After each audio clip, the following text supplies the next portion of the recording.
What's up, guys? Here we go with another episode of the Menace podcast, keeping it real as always.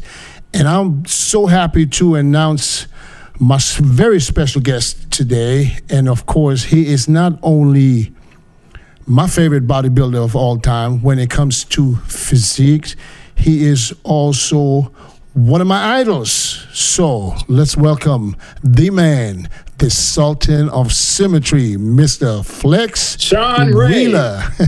Yeah. Flex, what's happening, my brother? What's up, D? What's going on, man? Yeah, hey, I know you don't like people praising you, but I have to give you props every now and then, especially for having a beautiful dog. You shoot me down enough, so I'll take the props. But no, before we even start, man, I just want to say, it's an honor to be on your show, one of your first guests.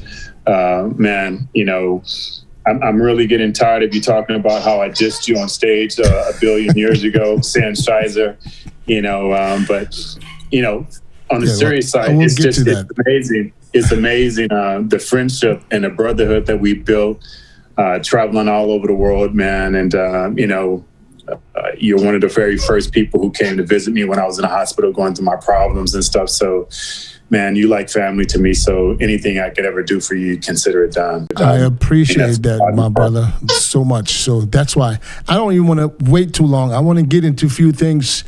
And I'm always wondering, because I know Flex Wheeler, before I even met you, I knew who Flex Wheeler was from the magazines, Flex Magazine and NPC News Online and Muscle Development and all other magazines back then. So I followed you from the day basically where you won the USA's 92, was it 91 or 92? Yeah, 92.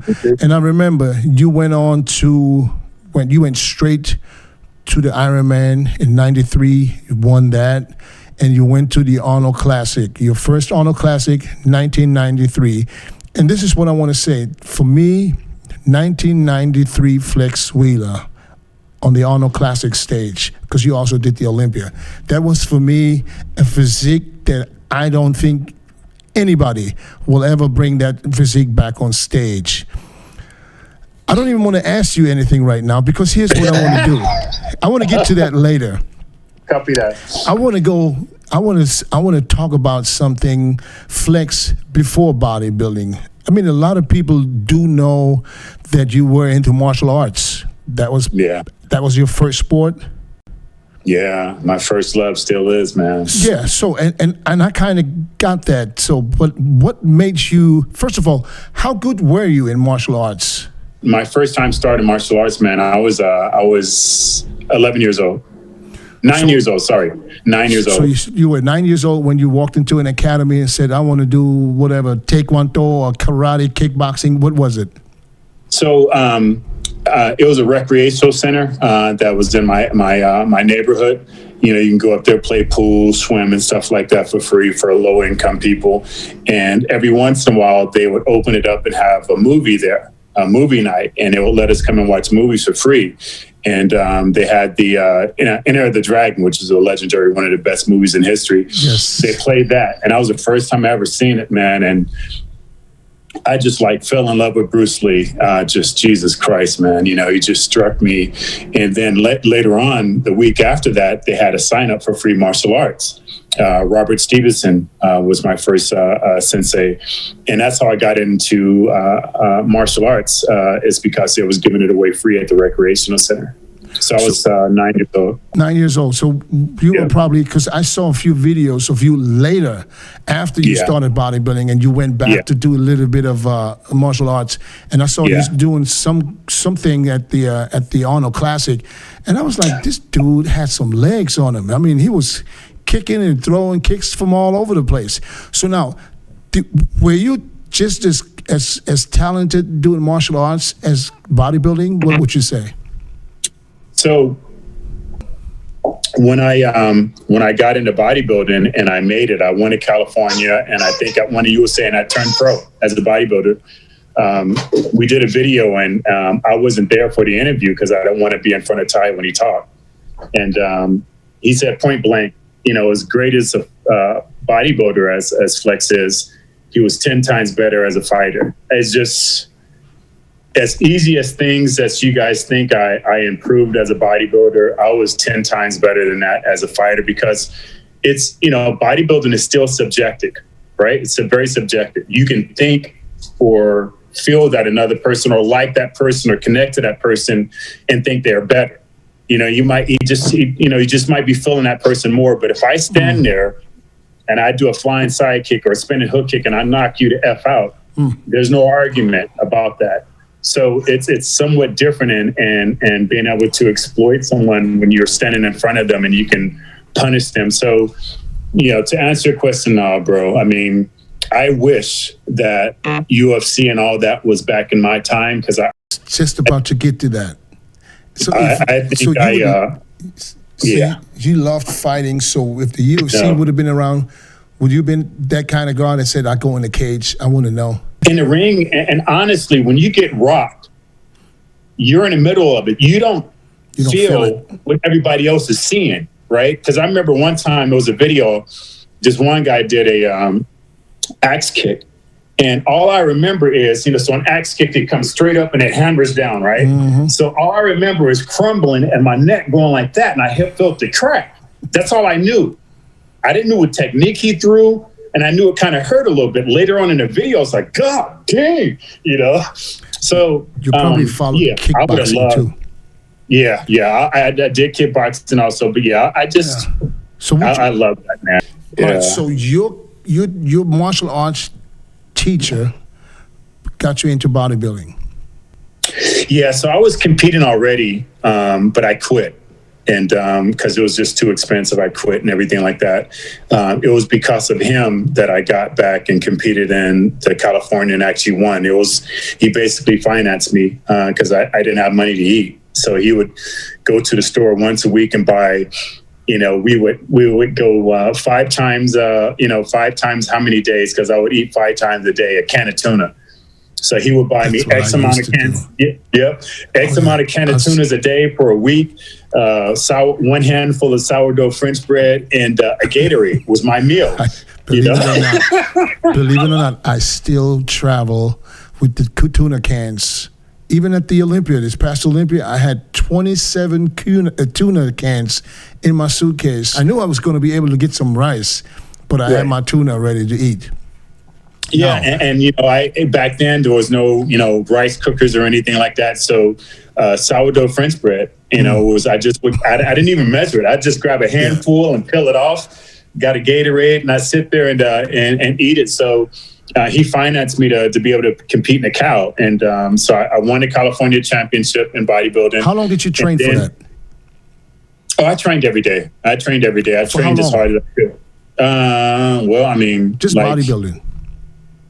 Well, I competed before that. I won in '87. I won I won 2 other overall championships in NPC. That was the first time I was competing in NPC because I came from AAU and I competed probably in over 1,000 shows in AAU because AAU back then, there was a show every weekend. And then it was crazy, right? There were shows inside of a show. So I could do the Teenage Fresno and do the Mr. Fresno all in the same weekend. So I didn't know any better. Let me get this. So you were basically fighting and bodying at the same time? Yeah. Okay, so you were good at 2 things at the same time. Yeah, first time I competed in bodybuilding, I was in high school. I think I was 14 years old. And the first time I fought, I was 11 years old. So it was kind of easy back then. I mean, I wasn't muscular or big, so it didn't take anything away from that. So, but when I came back after police academy and I graduated police academy is when I went back into bodybuilding, and I'd always stayed in the martial arts. So were you always natural before that? Oh yeah, of course. I didn't start utilizing sports technology drugs until I was 19. Okay, so you waited that long. Yeah. Okay, so now it might be long because kids are starting earlier, but at 19 back, it is a problem. It's a very big problem because obviously back then our the things that we got were very pure. There was no phony things. You didn't have to worry about that. Nobody making stuff in their kitchen. And I don't want to condone, and I know you don't either, the use of sports technology drugs, but it was just very prevalent in my area in Fresno. Fresno is a huge bodybuilding community, and it's a huge fight community. So it was just normal, it was just normal. Back then, a very low dose today was considered high back then. So that's a total difference, yeah. Yeah, I stuck with those things that I was doing even after I won. No, before I won the USA, I remember Mike. I'm trying to think his name. Mike Quinn, right? He was training at Gold's Gym always. Yep. Not Mike Quinn. What's the other Mike? Tall, long hair. Mike Matarazzo. No, not Mike Matarazzo. I'll think of his name because I was a huge fan of his. He used to represent Twin Lab, and he had that famous ad where he was coming out of a spaceship. He was dressed like he was coming from another planet, whatever. You sure his name was Mike? Yes, positive. Yeah, I'll think of it in a second. But anyway, he would always tease me. He's like, Flex, when are you going to stop taking that candy? I'm like, what do you mean candy, man? He goes, all you do is take a little bit of, anabolics. When you go and jump on some androgens? I'm like, what's androgens? And I guess we all went through the same thing. So when you were 19, you started. Do you remember your first cycle? I do. What was it? Dynabol. Just Dynabol tabs. Just Dynabol, just the capsules. Yeah, dude. I put on 30 pounds in like a little bit over a month. And I wasn't telling anybody, and I was kind of secretive about it. Only a few people know in the gym, but I just couldn't hide it. I remember one of my people that I was working with. I was working at Copeland Sports back then in Fresno. And I remember one of the guys I went to school with, and he got hired there at Copeland Sports, and he hadn't seen me like in a year. And he goes, boy, it looked like somebody just put a needle in you and injected you full of oil because my face was huge. And I was oily, right? I would always have to wipe. I would always have to wipe my face because it was so oily. But man, I put on like 30 pounds, and I was like, "Geez, is this safe?" And he goes, I remember asking one of the old timers, like, "Yeah," he goes, "Don't stop, son. Don't stop. Keep going." I'm like, "Yeah, but look what's happening." I mean, stretch marks everywhere. They were so painful. They're like big worms. So you really blew up like that. Yeah, stretch marks all under here. You can still see them on my forearms here. It's still stretch marks in between my legs. They were huge and red and just like wounds, man. It was horrible, but yeah. When did you know? At what point did you know you are genetically so gifted that you can go far in the sport? Dennis, I know you know the answer to that already because I don't think that highly of myself, but probably not until I think I kicked my butt I kicked myself in the butt and got angry with myself in '98 when I lost the Olympia. So it was that long. Fast forward to '98. Yeah. Now I want to go back to '92 when you won the USAs. Maybe you didn't think it because that's not who you are. You don't think you're special. But the people, they were talking. When did you realize, wait a minute, everybody is saying the same thing. Maybe there's something there. When did you realize I would dismiss it and think that they're wrong. People can say everything. So everybody? My analogy was people say bad things about me and people say good things about me. They just don't know. So when I won the USA, I know it was a big talk, and I lost the USA and I lost the Nationals to Kevin LeBron, and then the year before that, I lost the USA to Mike Matarazzo. I didn't think anything. I didn't put any thought into what people thought because I just thought they were wrong. Period.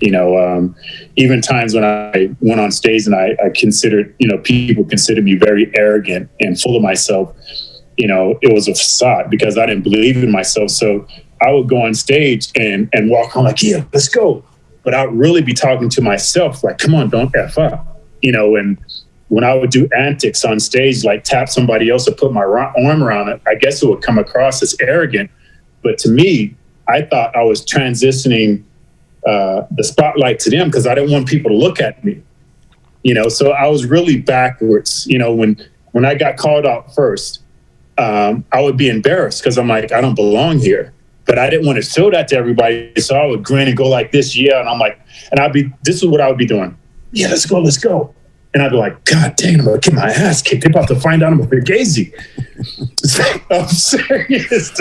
Let's fast forward to 93. You went in the Ironman, and it's like a week, about probably 2 weeks out from the Arnold. 1 week. It was back then, it was one week. Okay. Yeah. So you're going into the Arnold. You win in the Arnold. Arnold Schwarzenegger is giving you the trophy, and you still didn't believe you had what it takes? No, I thought they made a mistake. I've said this a million times. I thought they made a mistake. And, I thought they made a mistake. And I was waiting for them to come and take the trophy away in my room. It's like, they're going to come. They're going to find out that I'm a phony. So what it really boils down to is I'm an insecure person, right? I have very, very, very low self-esteem. It comes from my childhood and my upbringing. So even now, I have to counter my thoughts. When I say something negative to myself, I have to counter and say, no, that's not true. You're okay. So I was younger then, right? This is over 20 years ago. I was younger then and even more immature. So I just thought I was nothing. I come from nothing, come from, being homeless, wearing secondary clothes, getting beat up all the time. So I just didn't think that much of myself. So as I got better as a bodybuilder, I still was living in a shell of myself. I was still Kenny Wheeler, walking around pretending to be Flex Wheeler. So I remember certain times I would walk by an object and I almost ripped my skin open because I didn't think I was that wide. Or I'd walk through a door, and this sounds really crazy, but only people who are insecure can understand what I mean. I would walk through a door, and I guess I wouldn't center myself enough, and I'd ram my shoulder. Because when I looked in the mirror, I seen imperfection everywhere. And I would wonder, wouldn't the F is everybody else seeing? So I was always waiting for them to figure out that really I didn't belong there. And not until 98 that I got angry with myself. And I remember saying it. I F'd off to Olympia. I didn't train hard.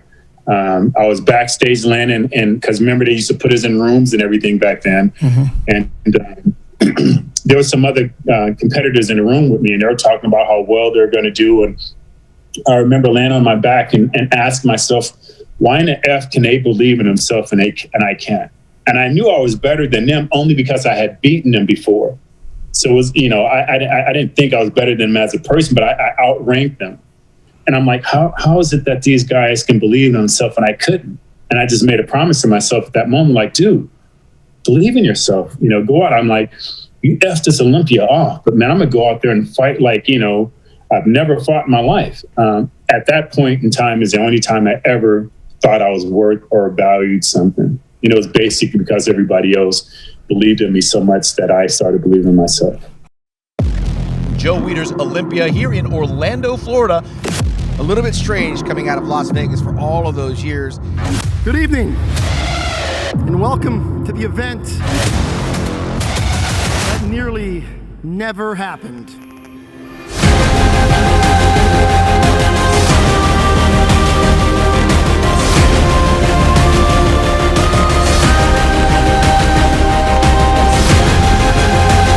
There's been an absence of a particular group of people on this stage that are back tonight. Tonight I'm here to say, welcome back to Miss Olympia.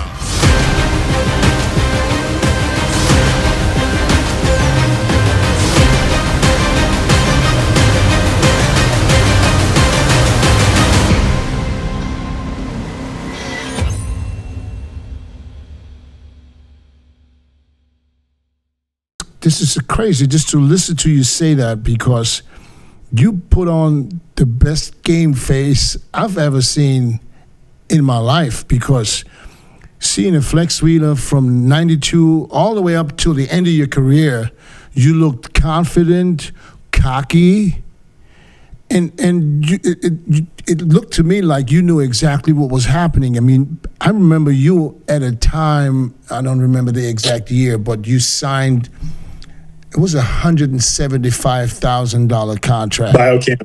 That was the biggest contract any bodybuilder everybody ever heard of. So I said, and then I'm telling myself, I mean, everybody knew Flex Wheeler was going to be Mr. Olympia. It's just a matter of time.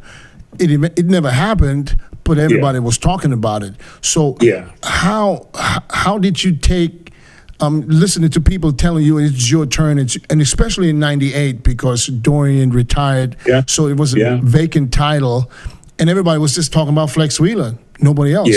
Nobody. I mean, not one single person was talking about Ronnie Coleman. Right. So going into this show, were you confident? Did you have any confidence? No, it's sad and it's embarrassing. But to be honest, I beat myself out of it. I didn't believe in myself, and I didn't think I was worthy. So I didn't train hard. So if you competed against me at the Ironman, or if you competed against me in the Arnold Classic, I felt I could beat you. I honestly felt that was my house. Come get it. Come try. But when it came to the Olympia, I just didn't feel I could be number one. I just didn't believe in myself. And because I didn't train the same way. It was evidence in my appearances at the Arnold Classic and Arnold Ironman's look versus the Olympia. But what I learned, from my hood, my neighborhood, people read you. We could read people quick. We could read a punk and be like, man, I smell you a punk. So I learned at an early age that you have to put on a facade. And I said for decades, right, that I'm the world's greatest chameleon because I know me and I know the persona that I put off. And not really knowing it, I actually created this alter ego Flex Wheeler that was bigger and badder than shit because Kenny Wheeler wasn't. So, I just started feeding more. Whichever monster you feed in life is going to be greater.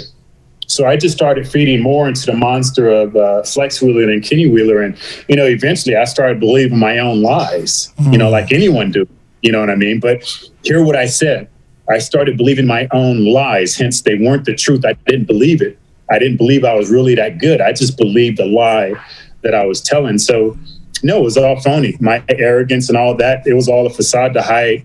I just didn't want people to know me as Kenny Wheeler. I didn't want people to know the real me. And there was a few people in my lifetime that read me. They seen through all my BS and they just walked right up to me and called me out. One was Tom Prince. He just, one time in the gym, he just walked up and he said, I see you, Flex. Like, what are you talking about? I won't say what he said, but he said a few things. And it was so disturbing that he could see me. I looked at him and I turned around and walked away. Because I'm like, I'm not going to be around this dude no more because what he's going to do is he's going to read me more and he's going to either force me to have to reveal to him who I am and that he's right, or I'm going to have to beat his ass to keep him off track of continue reading me. You feel me? Mm-hmm. And there was another person who just read me like a freaking book. And I looked at the person and again, I just turned around and walked away. I had to make a decision. So normally when people would get even close of reading me, I would send them so far off signal, like, man, fuck you. See, now you're angry at me. You're not going to read me no more because now it's personal. You feel me? I'd have to throw you so far off the game that you wouldn't be able to continue reading me. Or, maybe I would slap you or do something really bad. Well, now it's personal. You're not going to read me no more. Right. But those people, I said, you know what, anybody, who could read me like that, I just stayed away from them, It was very, very hard to get close to you and back in that time. Very hard. I experienced that myself. I remember you probably don't even remember. The first time I saw you, I couldn't even believe I'm looking at you. I'm like, hey, Flex. And you just did like. Was it in the gym? Gold's Gym? Yes, Gold's Gym. Yeah, I remember. And I'm like, it didn't really hurt me. I was just like, oh, well, you must be really intense training or doing something.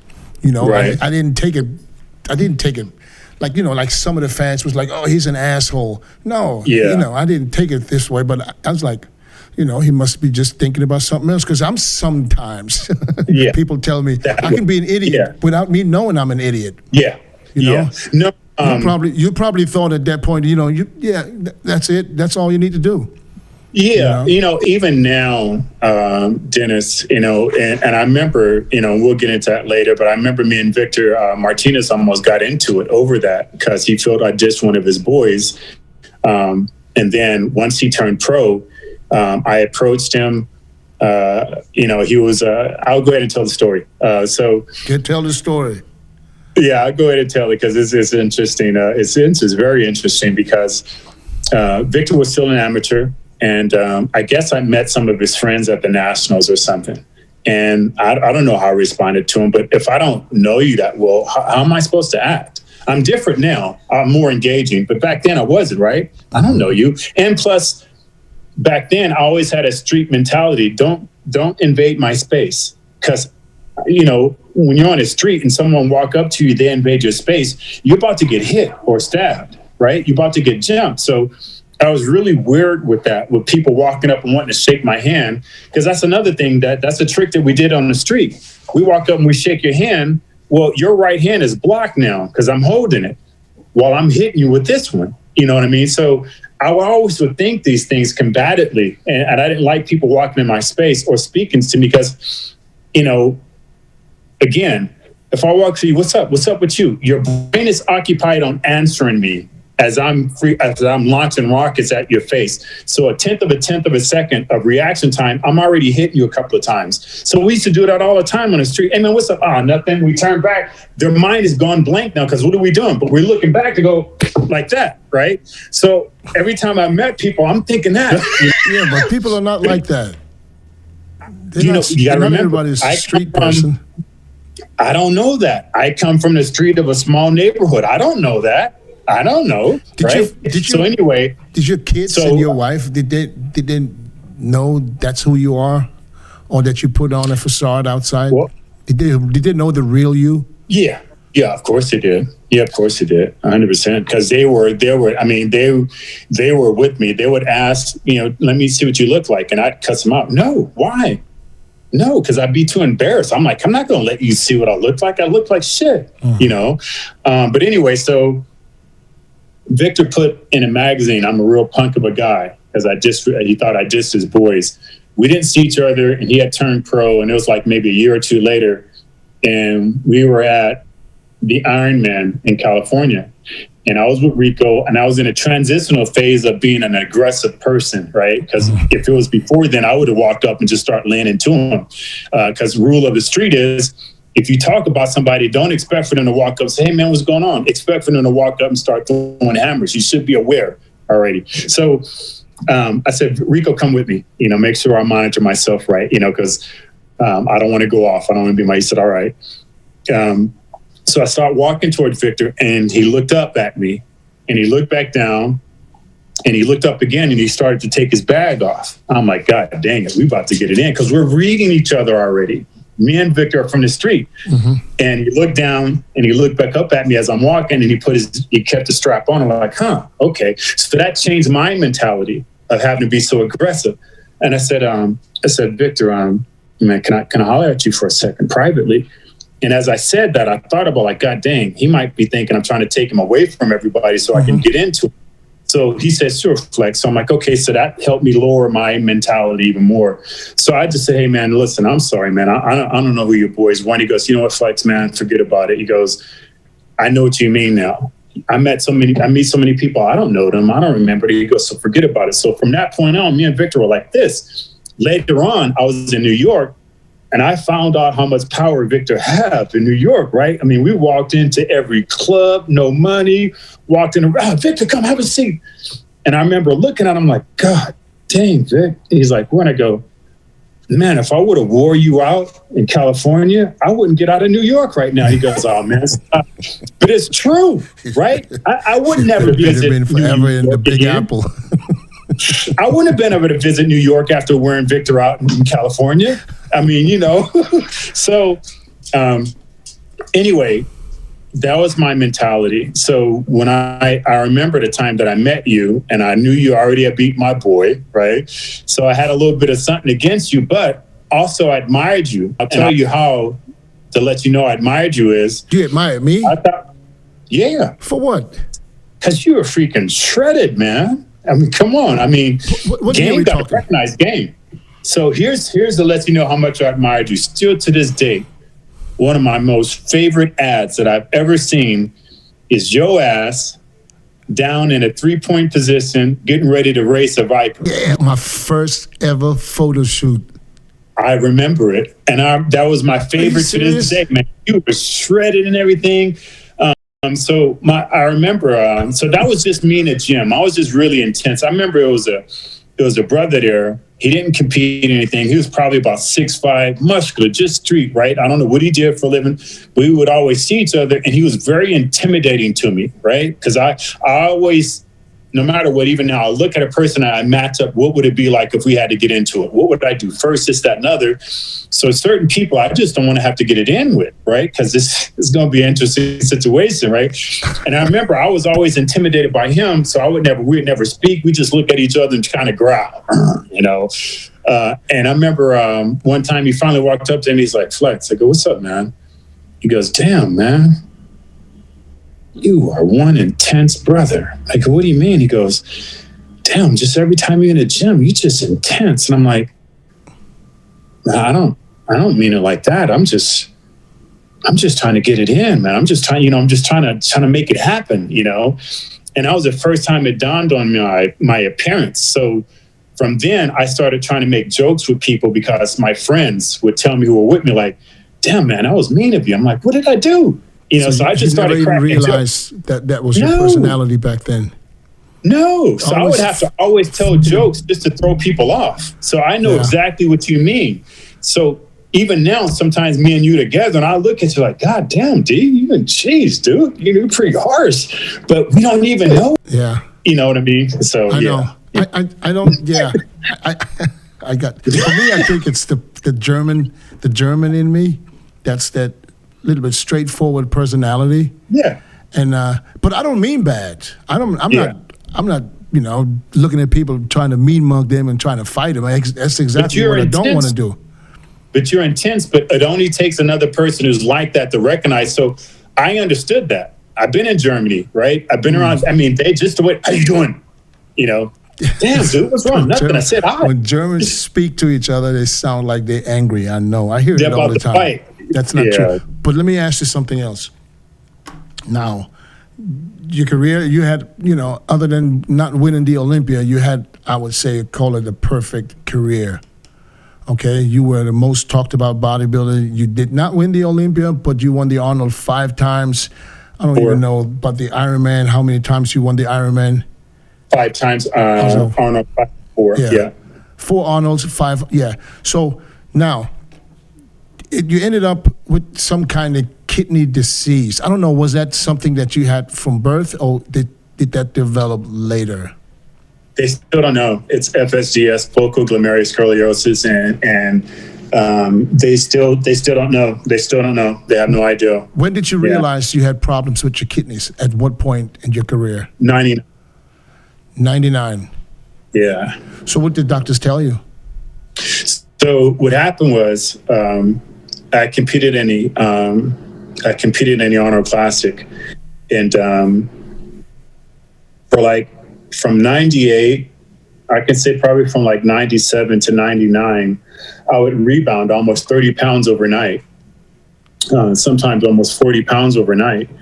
And, you know, it started getting worse and worse over years. Every time I competed, it would get worse. Mm-hmm. And it would be so bad that I couldn't put my shoes on. You know, everything was swollen. Even my junk was just swollen, just like malformed. And I could push on my shin. Pipe. A whole different meaning of cock diesel, homie. But anyway. So anyway. Let's keep it rated PG. So let's keep it real. Yeah. So in 99, it really, really got bad because I took off from LA and I drove to San Jose. And when I got there, I was so swollen I couldn't even move. I checked myself into a hospital and I did an Epsom salt bath, and I ended up having to take a diuretic to flush the water out. And I was like, this ain't right. So start going to specialists and everything like that. And then I had to compete in Olympia, obviously. And that went well. And I rebounded. When you went to the hospital, did they check you? Yeah, so for over a year, I went to all kind of specialists. They were saying, "Oh, you eat too much protein. Oh, it's a sports technology drugs you take. Or you're too heavy. Or just a whole bunch of misfits." I mean, I went to the hospital, just every hospital and specialist I could go to. But what did they say? Did they see that was your creatinine high, or was any levels high? They wouldn't even do blood work. They wouldn't even do blood work because I looked a certain way. They thought it was that already. Oh, it's because of the blank that you're taking. Oh, it's because you're eating too much protein. But didn't they do blood work? 99 was the first time they ran blood work and everything. Okay. And that's when they saw there's some problems with your kidneys. Yeah. So they was it the ran blood creatinine?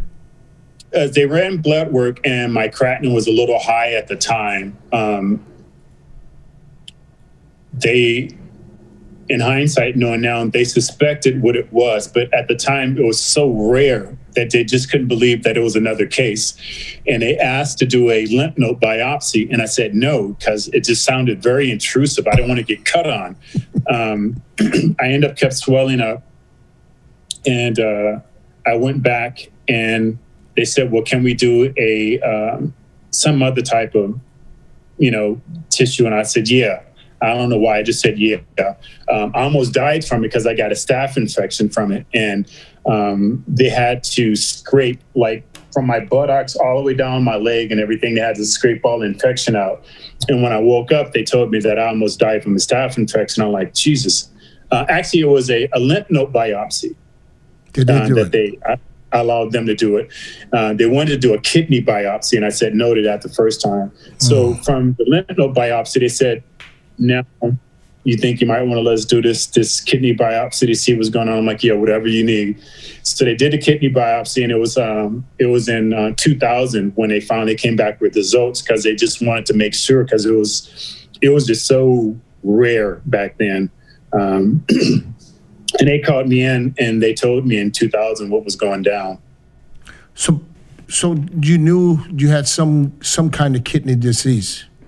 Yeah, to be with you, Dennis, they told me point blank when they called me in. They said, "Listen, this is the reason why we wanted to take long, and this is a very, they just said, hey, this is the most aggressive kidney disease known to men, and there's no cure." And I'm sitting there looking at him, because I'm back to feeling healthy, and I feel like Superman, and I'm looking at him like, how effed up are you guys to say this, right? Right. And I go, "What is it?" And they goes, "Well, it's called FSG, focal delirium sclerosis." I go, "What does that mean?" And he goes, "It's kidney." And I go, explain that. And they go, "Well, the kidney is like these tiny pinholes of filtration system. Your disease causes those tiny holes to be massive gaping holes where your protein just seeps through." And I go, "Okay." And he goes, "Well, if too much protein seeps to your kidney, it can kill you." And I'm like, "Okay, so what are you saying?" He goes, "Well, you have it, and there's nothing we can do about it." I go, "So what does that mean?" And he goes, "Well, you're not going to get out of your 30s without having kidney failure." So they basically told you.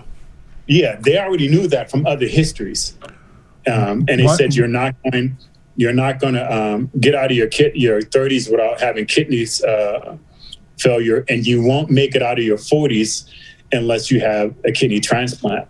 So they knew that point blank. And I go, "Are you sure?" And he goes, "We have hard numbers to prove that." So they put me on prednisone, an ungodly amount of prednisone. And they told me, this amount of prednisone could possibly kill you quicker than your disease. And I just looked at him, I go, "What the," I was honest with the doctor. I go, "What the are you talking about?" I go, "Okay, let me ask you, if your son had this, would you let him take prednisone?" He goes, "Yeah." I go, "But how? You're telling me that the side effects of prednisone can kill me quicker than the disease? Why?" And he goes, "Well, listen to what I'm saying. The disease is going to kill you. The prednisone may help or may kill you." So it's a may, but the disease will kill you.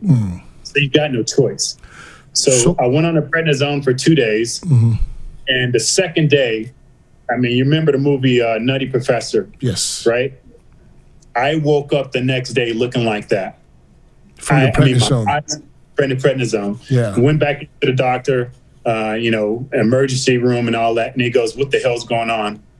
He goes, why didn't you come in yesterday? How long has it been going? I go, it starts the day I start taking it. He goes, why did you wait 2 days? I go, well, you told me I was going to have side effects. He goes, no, son, not this bad. You're dying. So they took me off the prednisone. I go, well, what do we do now? And he goes, well, we're going to put you on high blood pressure medication because your blood pressure, my blood pressure back then was like 210 over 205. I didn't know, right? I didn't know. You were like this close to a heart attack. I remember, Dennis, doing leg press. Now, we had an ungodly amount of leg press. We had over 20-something plates or whatever on there, so it's heavy. I remember every time I decelerated the weight, it felt like my head was going to go like this and just pop off. But I'm thinking it's because there's so much weight and pressure. I don't know that my blood pressure is killing me. So he goes, your blood pressure is so high, it's like a billion fists just punching your kidneys all day long. So what we're going to do now is try to switch off and control your blood pressure. So that's where it was. 2000, they told you that you have this disease and that you will 100% have kidney failure, which means you will have to go into dialysis and then future kidney transplant. All the things that you did, you know, but you competed still 2 or 3 more years after that, correct? Yeah.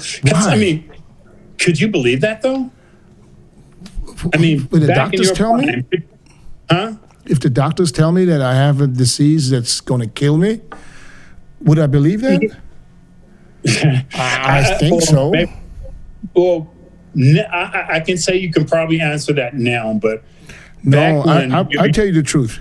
If the doctors would have told me, look here, your kidneys is failing, they're going to fail for sure. There's no coming back. I would definitely not thinking about any other shows because I couldn't. It would be in the back of my head. But that's the difference between you because you portrayed someone else this whole time. So maybe it was easier for you to act like everything's cool. Yeah, 100%. See, I couldn't. If I had to fake something, it would eventually come out. It wouldn't take too long, you know. I wouldn't say that it didn't affect me because look how bad I looked in 2000. So it was on my mind, and I had to go harder on diuretics than I ever had in my life to even get in a condition. Listen, think about that condition. Exactly. So you say that my 93 competition, my look is hard to beat. Dude, unbeatable. I took 75 milligrams of adactone. That's it. I believe it.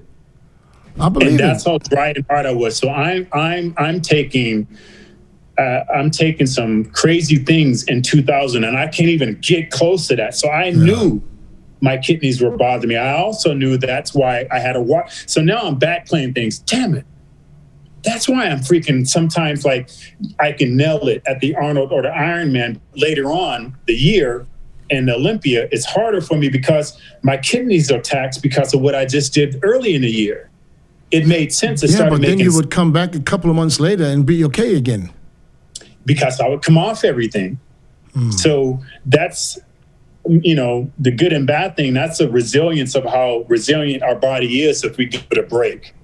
In our ignorance, we're thinking, I'm back, right? Yeah. So when did you start dialysis? What year? So I did 2000, and I think I took third, and I was just horrified when I just said I quit, right? I quit.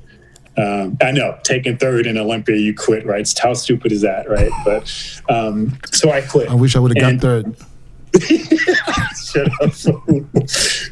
But I quit. Got third last. I was still in the gym training, and we went to watch Chris win the Ironman. And I was sitting there with Rico, and he goes, damn, Flex, the way you look right now, you could have placed top 5 in that show right now. And I looked at him, and I was insulted. Now, hear me out, is very gaudy of me, it's very immature, it's very stupid of my thoughts, but I got to be honest with you because that's where my head was in. I cussed him out, and I got up and I walked out of the show. And we met at the gym and we trained. And he looked at me and he goes, so seriously, Frex, he goes, dude, do you realize you could have been top 5 in that show? Right now, if you just took your clothes off. Because remember, naturally, I stayed lean, I stayed dry, I stayed hard. And I looked at him and I was insulted. I go, Rico, why? He goes, what do you mean, why, Flex? He's making you giving you a compliment and you take it the wrong way. I'm looking at him, exactly. And that's my immaturity and his maturity. I'm looking at him, he goes, what's the problem with that? You could have took top 5 in a pro show. You got a problem with that? I go, Rico, why would I go and get my ass slapped by all these people who could never beat me? That was my thought. He looked at me. He goes, damn, Flex, you're not an athlete, man. You're a drug addict. He goes, you telling me that you won't compete because you can't take drugs? Dude, you were never an athlete. You're a fucking drug addict. And he turned around and walked away from me. Now, I wanted to fight him then. And he knew me. That's why he turned his back on me and started walking away, because my next thing was I was about to launch every rocket I had at him. He turned around and walked away, and it broke me even more because he wouldn't let me release my childish frustration. So it just stirred in me. And I drove home thinking about it for days. I didn't even go back to the gym for 2 more days because I was so effed up over it. I went back and I'm like, you really think that? He goes, yeah, man. He goes, I go, I'm not a drug addict, bro. He goes, I know that. He goes, but you're saying you won't compete because you can't take drugs? You can still be competitive naturally, and you won't do it because you can't take drugs? I go, all right, Rico, listen. I go, let's try. I go, but we're not going to tell nobody that I'm drug free. As soon as you say that, people look at you differently. I go, I'm just going to say, let's just start training. Let's go at it hard. And if people start looking at me like, damn, Flex, you coming back? If they say that without me saying anything, then I can be competitive. But if people still keep saying, damn, Flex, you look good, man. You still look good. Don't go on stage. So we started going hard as people start making comments. And I said, I'm never going to admit that I'm natural. I'm just going to say, yeah, so Flex, you back on? I'm like, man, I'm going to do what I got to do. I never said I was back on. I just played games with words. And I went and got a contract. I went and got a contract with Iron Tech. And they brought me back on. And they said, so you're going to go for it? I go, man, I'm going to put everything into winning the show. I'm not playing no more. So they took that as I'm going back on. I never said that. So anyway, I placed, I think, 7th in Olympia. I was pretty happy with it because I actually placed 8th in Olympia before Piss and Fire. You feel me when I'm saying Piss and Fire? So I was pretty happy with that. But then the old Flex came out. I was by myself sitting in the shower, about to go to a little party they were throwing with me, and I just whooped my own ass. Dude, you look like shit. You took 7th place. Man, you ain't nothing. Man, so I just kicked my own ass. And I just said to myself, man, they said you're going to lose your kidneys anyway. Might as well go back on. You're going to lose them already. My analogy was, they already told you point blank, you're losing them. Why not go back on then? Why did I stop? So you figured, let's just blast them kidneys out my back. No, my thought was, honestly, right? I'm trying to get into your head. My thought was, if I go back on, I can win the Ironman, I can win the Arnold. I'll take that money, stack my chips, and I'll be okay. I didn't think I was going to just ruin everything. I just wanted to just go back and do right with my money from these shows and stack my chips, and then even at the time after the show, I told Iron Tech that I was really natural after the Olympia because they were just so proud that I took 7th. I said, I'm really natural. So, and they were like, this is amazing. We're going to build some products after you. We're going to go after the natural market. And I still went back on. So end up, and I'll give you the floor back after this. I end up causing my kidneys to fail quicker than they would have. What I was running from, I ran right into. You ran right into it. I accelerated. That's what I was thinking. That's why I'm saying, if the doctor would tell me this is going to happen, I would have asked him when. If he'll tell me, he told me. He said I wouldn't have got out of my 40s. I accelerated, and I didn't get to 45 before it happened. Yeah. So, and I lost my contract. Stupid, right? They were paying me reasonably good money to keep natural, and I went on. And, they had to let me go because, I couldn't even make it to the Honor Classic. I went in, I did the Ironman. I took third. I was so embarrassed because I lost to Jay. No disrespect to Jay, but remember, I was a 5-time Ironman champion. And, the truth was at that point in time, Jay was never even in a lineup with me because he hadn't made it there yet. Right. Melvin Anthony took second. I was embarrassed. And I literally had to, for the first time in my life, I actually took Lasix because I couldn't pull my condition in. Because the kidneys weren't functioning. No, because they wasn't doing nothing, dog. Like you said, any diuretic you take, your body, your kidneys have to metabolize that for that to work. They weren't having it. And I remember like, okay, I got to get this right. I got a week for the Honor Classic. I'm going to clean this up. I'm going there, clean up the floor because I think then Honor Classic was like $120,000. I'm going wipe the floor and I'll shut down. I didn't make it to the Honor Classic, man. That Sunday, I ended up in a hospital. And I remember actually it was a week. It was the Honor Classic was a week after, 2 weeks after. So that next Sunday, I was at church, and I felt really horrible. I really felt bad. I felt like I was dying. And I remember I was in a gym that Saturday, and I looked in the mirror and I said, you're killing yourself, right? And I looked down. I couldn't even look at myself anymore because my conscience was telling me. And I looked down and I said, I'm good with that. I'm good with taking a few years off my life. Really? Yeah. Yeah? Wow. I said, I'm good with taking a few years off my life to put myself in a better financial position.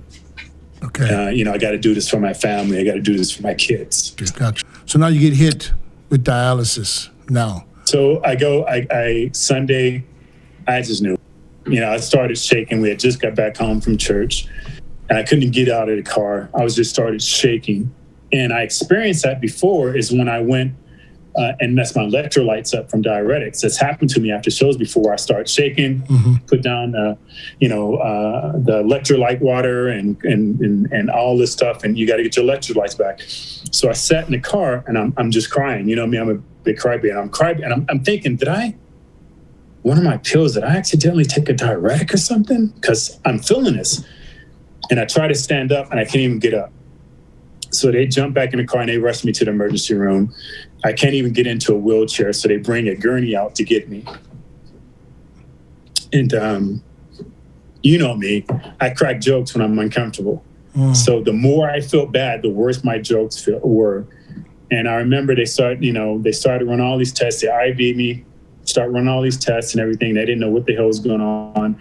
And they goes, what are you taking? I told them everything. I never lie. When I get to the hospital, ain't no time to be playing games. They got to know. So I told them everything. They goes, okay. And the doctors go, why are you doing this?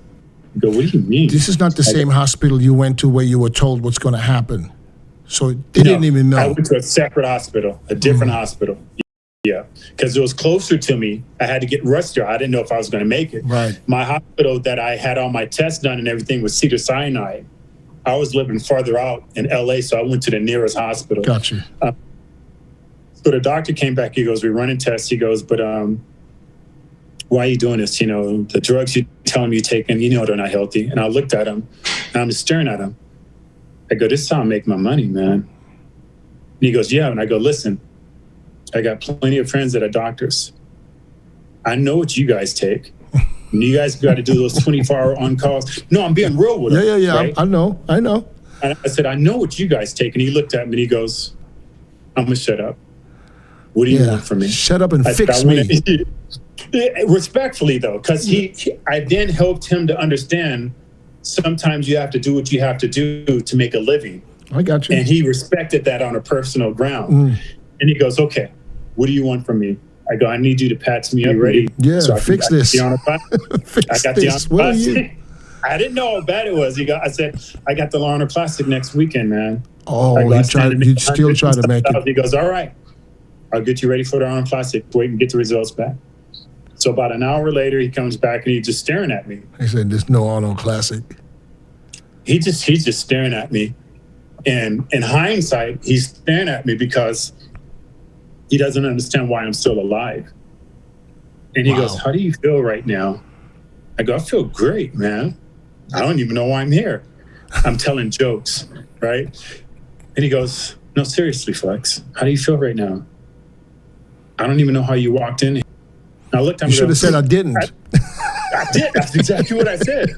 I looked at him and I went like this. I didn't, dude. You guys willed me in here. Yeah. He goes, you still funny, huh? He goes, all right, listen, you're at a category what we call sudden death. I'm like, what does that mean? You don't know what that means? I didn't know then. Sudden death? Sudden death. That means I any said, second. Yeah. Lights can just go what do you mean by bling. that? So I'm not, I got a kind of a crooked smile, Yeah. you know, uncomfortable. And I'm like, what do you mean You by were that? still in denial. Yeah, I didn't know. Yeah. I was only in denial for a second. I go, what do you mean by that? He goes, you know how people have a heart attack and they arm a cramp or they'll get a cramp in their leg or something? He goes, and I go, yeah. And he goes, yeah, that won't happen to you. You'll just drop and die. Yeah. Did Tears that help coming you? down. Yeah, that slapped the F out of me right there. Tears coming down my face. And he goes, but you want to be ready for the show if I get you ready for the show. I go, no. I quit. Okay, so he would have let you go ahead and just go for another week and just make it or don't make it? What can he do? What can he do? Well, Right? okay. And I just looked at it and said, no, I quit.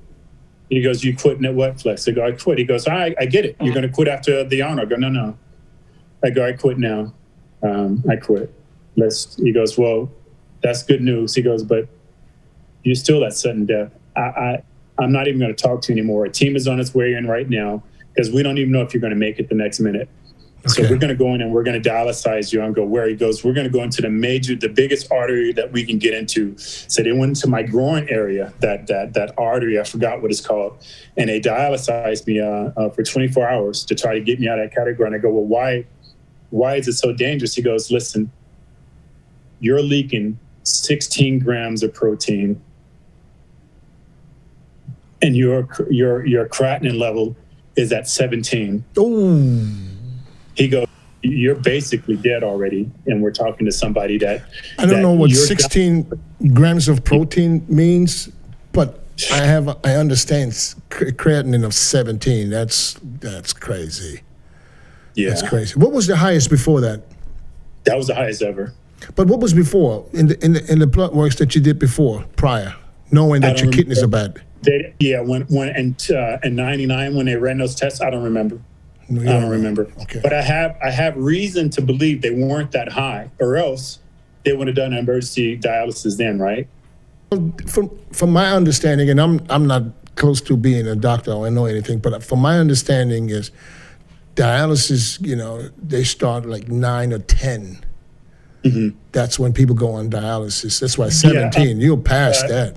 Yeah, at 6, you're at kidney failure. Anything worse than that is bad. So it wasn't, as he explained it to me, it wasn't my creatinine that was killing me. It was my potassium level. I was at because it was too high.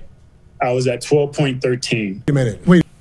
Yeah. Your potassium was 12.13. Anything past 5 is supposed to be able to kill you.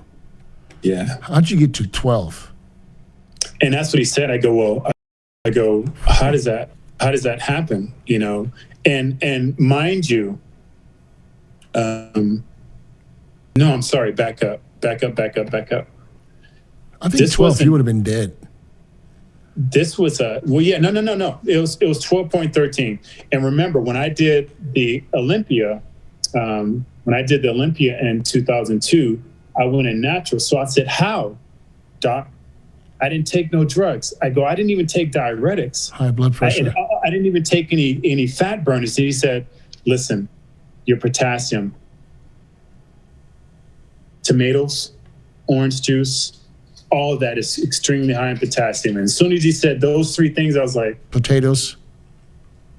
And ketchup. I poured ketchup on everything. All I ate was potatoes. Wow. So he goes, that's what's killing you. He goes, yeah, we can work with your creatinine level. We could work with your protein. He goes, but it's your potassium that's putting you in the sudden death category. Okay, now let me fast forward, because we all know you had dialysis, you had kidney transplant, you went through all of that, and several surgeries after that for all kind of complications. Nine surgeries in 11 weeks. Okay, so now you recover, you get a kidney. How did you find the kidney? Was that in church? Some lady or some girl from the church? Damn. So hard trying not to cry. You keep freaking taking me there. No, I just want to know how did you? Oh, it's just, come on, man. I mean, it's just still affects me that way. I believe it, and and I understand. It's not easy, man. Somebody gave you a life. So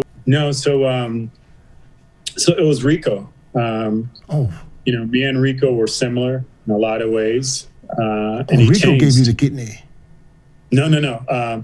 So Rico changed his lifestyle, and it affected me that he's changed like on a drop of a dime. He wouldn't hang out no more. He wouldn't cuss. He wouldn't party no more. And it convicted me. And I started asking him, man, what's up? And him knowing me and in my horrible ways, he would never say nothing. He was too embarrassed to say he went to church, not around a derelict like me. So for like over a year, he was like, no, man, I just don't do that no more. And I kept bothering him. And finally he's like, man, listen, I won't do that no more, Flex. I gave myself to God. And Rico never grew up in church. He never knew church. I grew up in church. So that really hurt me, that this man, his first glimpse of that relationship, he turned over. And here I am, always new, and I ran. It really hurt me, and I kept like, well, what church is this? Blah, blah, blah. And he goes, don't worry about it, Flex, it's all good. And I go, I want to go. And he just looked at me and laughed like, no, you don't. So I kept bothering him. He finally had, told me to church, and I went, and it was really different. And I started going.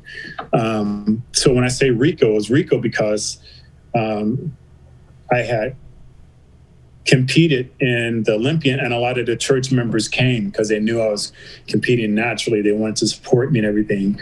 Right after that happened, kidney failure and everything, actually, they rushed me in a gurney at about 2:00 at night at the Olympia. They rushed me in a gurney and had to dialyze me then, emergency dialysis. And that's when I was yelling at the doctor. I didn't take nothing, man. I didn't take no accelerants, no drugs. I didn't even take fat burners. And that's when he told me, he goes, Flex, just the protein that you're eating. Remember how you said, your body, your kidneys are waste, like a garbage can, and all the waste. He goes, all the muscle breakdown of all the cardio, all the training, your kidney can't handle. And at that point, I'm like, damn, I can't even compete anymore naturally. I can't do crap. So things really went downhill from there. And I was at church, and I couldn't hide it. They were dialyzing me, and I had tubes coming out of my neck. And I kept getting these freaking staph infections.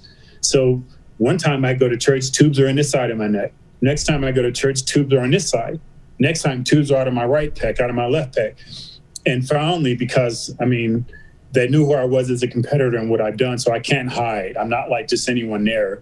So they asked, Flex, could you tell us what's going on? Then I stood up and I just said. Told the story. Yeah, and right at that moment, about 6 people stood up. Wow. So you see, there's people out there. It's unbelievable. So 6 people stood up. 6 people just stood up. I didn't even know any of them, and they said that they put their hand up and said that they'd go and take a blood test to try to be a donor. They would offer a kidney. People you never met before in your life. No. So it was Costa Rica that I was there in that church, and that I met the person, and her name. She just passed away last year. No. She gave me her kidney. And I asked her, I go, why? Why would you do this? Why would you risk your life, to save mine? She goes, well, I lost my dad when I was young. And Darius and Nia were still babies at that time. And she said, sometimes at our house Bible study, I would watch your kids. And after you made that statement, I said, if I could do anything just to give you 1 year, 2 more years with, for them to have their dad like I wanted mine, I'd do it. And her name was Risa. How old was she? Risa she was just a pure angel. Risa, at that time, I think she was like maybe in her mid-20s. She was really young. Yeah, really young, very petite. And she came and visited me a few days after the kidney transplant. And then I ended up having to stay in the hospital for like 6 months because immediate complications started happening. But I remember her calling me like a month later, and I was still in the hospital. She goes, Flex, I'm just calling you. I don't want you to be nervous. I want you to relax. They found out that I have cancer. I have breast cancer. But I already talked to the doctor. He knows that I gave you my kidney, and you're going to be okay. You don't have cancer. And my thought was, wait a minute, Risa, you got breast cancer and you're concerned about me? Is your kidney? Yeah. So she's like, Flex, I don't care. They're just breasts. Those damn things getting away anyway.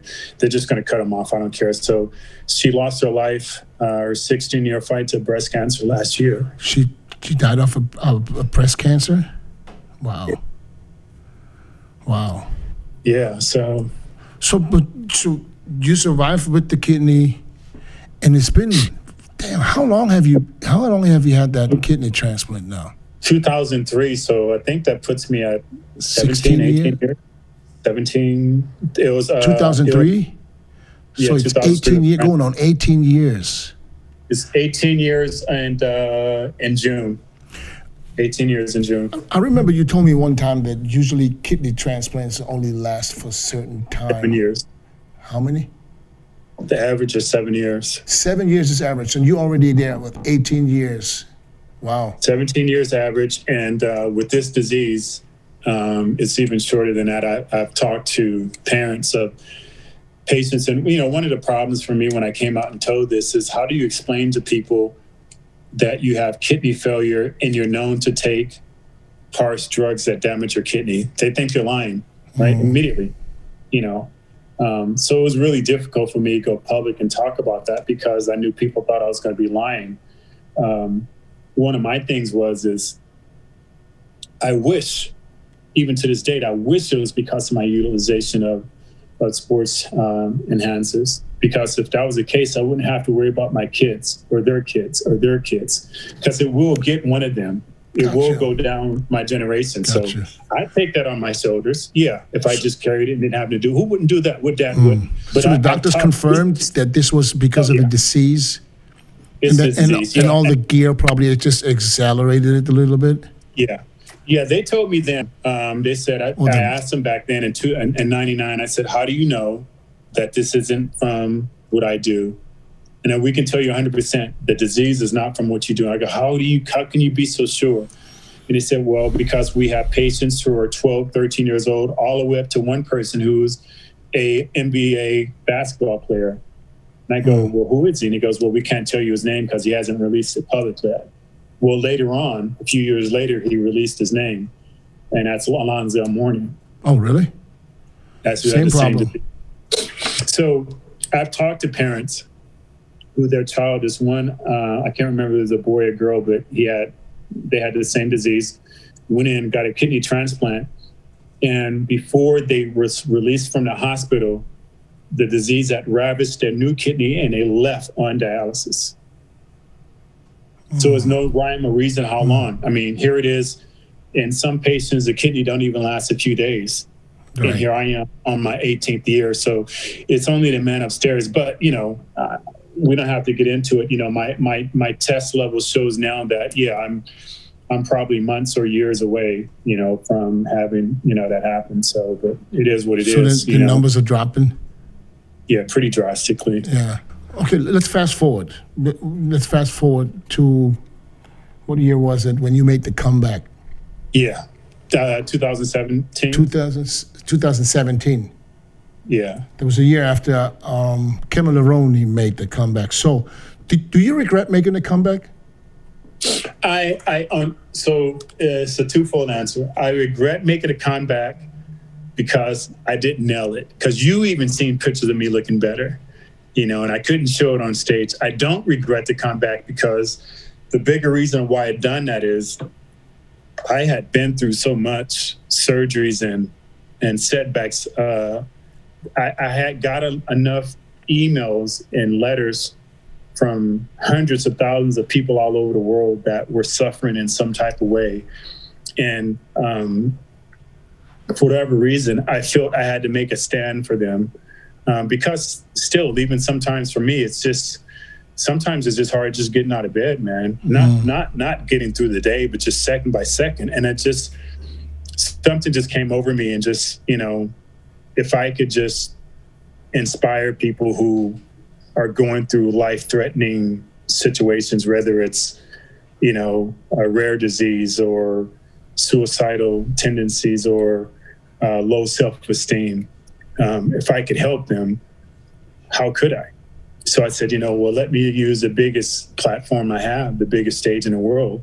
Okay. And that transcends my speech, when I said my speech at the end. This is not for everybody, because some people are going to make fun of me because I didn't look great. I go, but I'm talking to people who know what it's like to go through what I'm going through.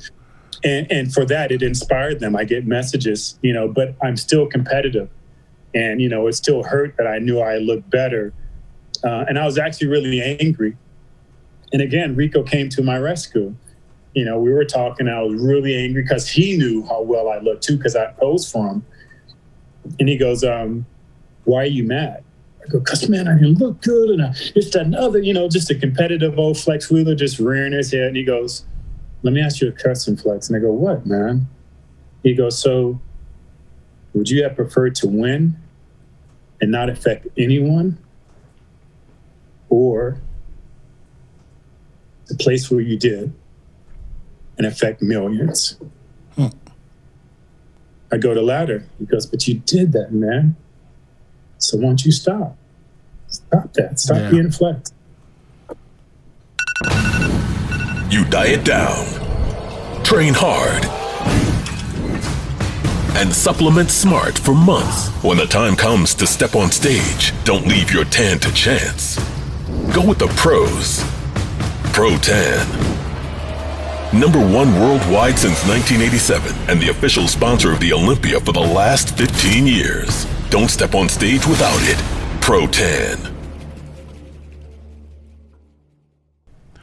Fast forward another year. 2018 March. Okay, I'm gonna tell this story because I was involved. We made some arrangement for us to do something in Australia. Do you remember?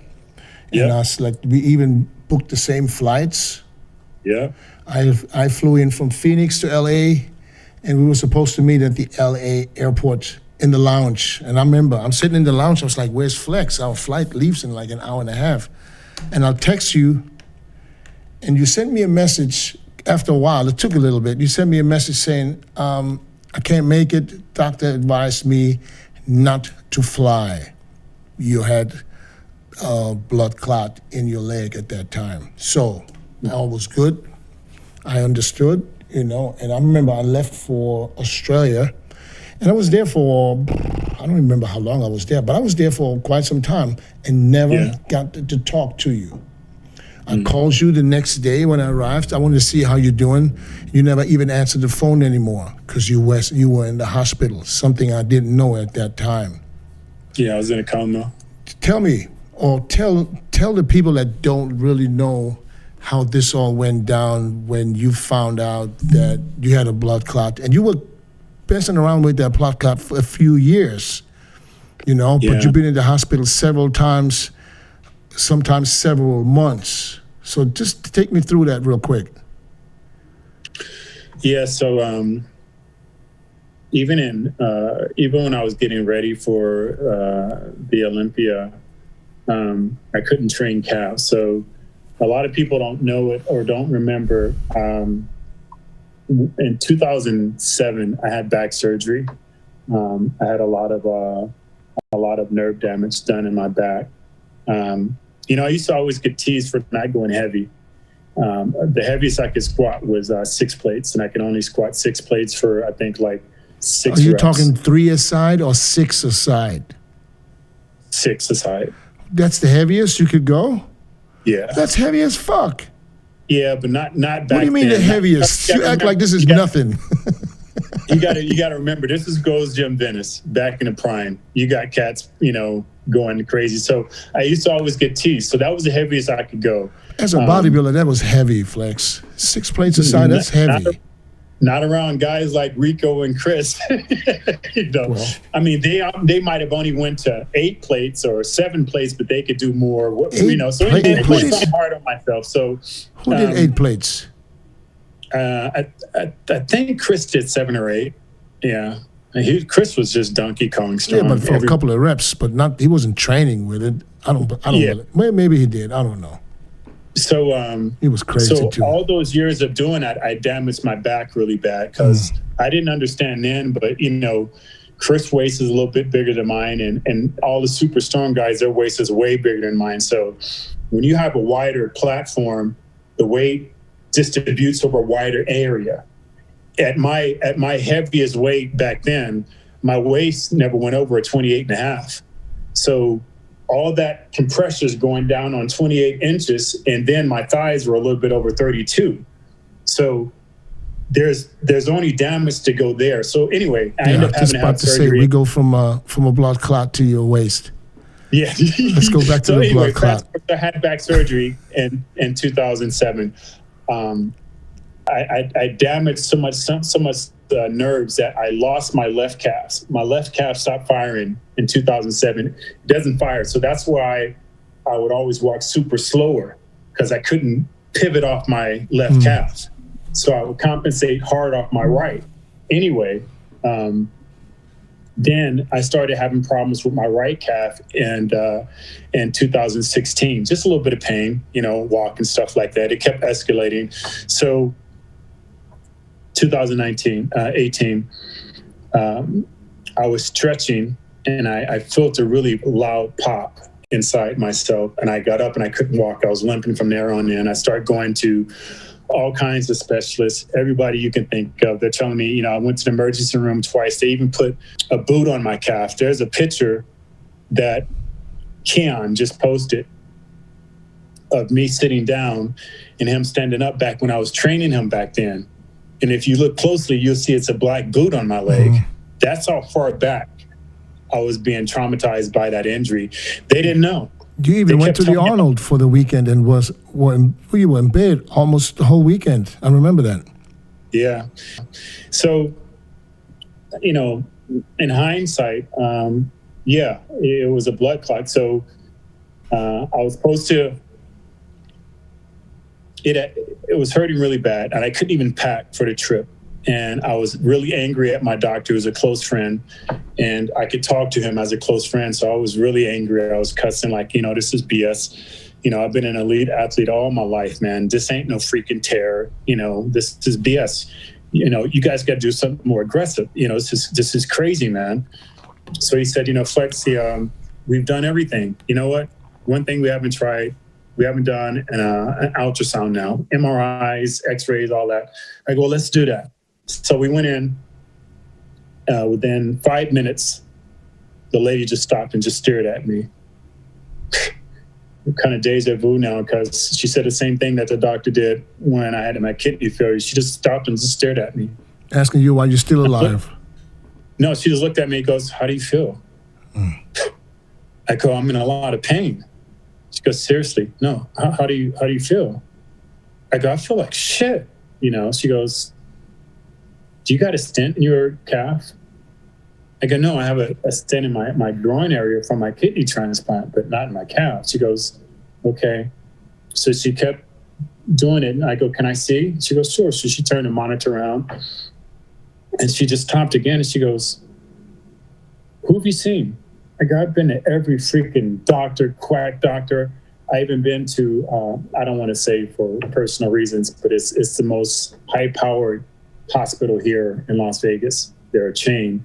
I go, I even been to so-and-so twice. She goes, what? I go, yeah, I've been to them twice. She goes, what did they do? I go, they put a boot on my leg. She goes, they didn't run a blood test or do anything else? I go, no. She goes, that is the most premier hospital we have. And they didn't catch it? I go, catch what? She goes, never mind. I can't discuss this with you. You know, we're not at liberty Why to would discuss she it. discuss it with you? You the patient. Well, because they can't discuss the outcome. Because remember, they always say, we'll give it to the specialist. He'll review the stuff, and then they'll let you know. So she goes, so I'm going to stop here, and I'm just going to continue doing my job. I'm like, okay. So she kept going down my calf, and she stopped again, and I'm looking at her, and tears are coming out her eyes. So I just lose it. I go, please. I just start begging, please, tell me what you see. And she goes, listen, either you got a stent in your leg or a catheter in your calf that you're not aware of, or I'm looking at the biggest blood clot I've ever seen in my entire life. So I'm losing it now. I'm just quiet. No jokes, none of my stupid jokes or anything. And she goes, I got to call this instat. You got to stay right here. We can't let you go. And I know what all that means. And about an hour later, she goes, okay, you've been okay to release you. Your doctor's going to be getting a hold of you immediately. I drove home just in a daze because I didn't know what's going on. And the same doctor, my friend, called me, goes, Flex, where are you? Urgently voice, right? Urgent tone. I go, man, I'm just pulling up in my driveway. And he goes, I go, what? He goes, I'm shocked. He was worried about you. He goes, I'm shocked you even made it home. I'm like, what the are you talking about, man? What are you guys talking about? He goes, listen, man, you still going to Australia? I go, yeah, I got to get in the house and pack. He goes, I plead with you, do not get on that flight. I go, what are you talking about? He goes, Flex, if you get on that flight, you're not going to get off the same way you got on. I go, no, man. I go, it's okay. I got first class. You know, it's one of those first class with it's a bed. I'll lay all the way down. I'll walk around. I go, literally, it lays down like a bed. You tried everything. You tried to make it. Yeah. He told you not to do it. And he's like, Flex, you don't understand. I go, listen, you don't understand. I go, I'll get my ass sued if I don't show up. That flight has already been paid for. You're talking about a 10,000 plus freaking ticket. Okay. I go, and they announced that I'm coming already, and I've already received half of my payment. I'll get my ass sued if I don't show up. I'll be ruined. He goes, yeah. He goes, well, how about this? I'll just be honest with you, okay? You get on that flight, you're going to die. You won't even make it to Australia. Yeah. And I go, how can you be so sure? He goes, if you were my friend, if you were my best friend, my family member, my father, my brother, I wouldn't let you on that flight. Yeah. I go, Doc, I can't promise you I'm not getting on a flight. I got to think about this. I went in the house. I called my daughter, my oldest daughter, Brandy, and I told her the truth. And she goes, Daddy, please don't get on that flight. I go, baby, I'm not going to lie to you. I'm not sure. I'll let you know. And I hung up on her because I didn't want to hear anything else she had to say. And I walked upstairs, and I barely made it upstairs. The pain was just so wicked, man. I'm walking around, and I'm trying to get stuff ready to put in my suitcase, and the pain is so bad that I sit on my bed, and I pass out, and I wake up at night. And my flight was the following. My flight was 24 hours from that time that I fell asleep. I woke up at 10 o'clock at night. I remember vividly. I woke up, and my arm was numb. And I remember, 17 years ago, where the doctor said, remember how some people this, and that scared the shit out of me. And I stood up, and my junk was numb. My whole right leg was numb, and my junk was numb. And I go, dear God. So I called my doctor. I go, dude, this was going on. He goes, get to the ER right now. I go, why?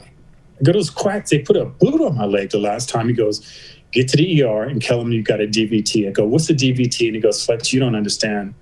I don't got time to explain to you. Get to the ER. I'll call them, let them know you're coming. Me and my ignorance, I'm like, damn it. It's 10 o'clock at night. I'm going to be here all night. The Burger King on the way there. I'm just being honest, man. Doctor tell you go to ER, you go to Burger King.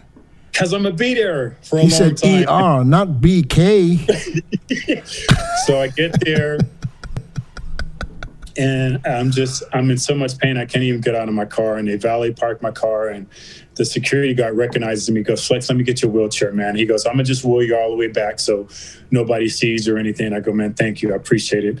And he wheels me back there. And first thing they do, obviously, the doctor already called. They start doing my blood pressure. They do my blood pressure. The nurse walks out. She walks in with 3 more people. They do my blood pressure. They look at each other. They walk out. And they walk back in. It's 7 people, including the doctor. And they do my blood pressure, and they all walk out. They come back in like 14 people in this little tiny room. And they're staring at me. How you feel?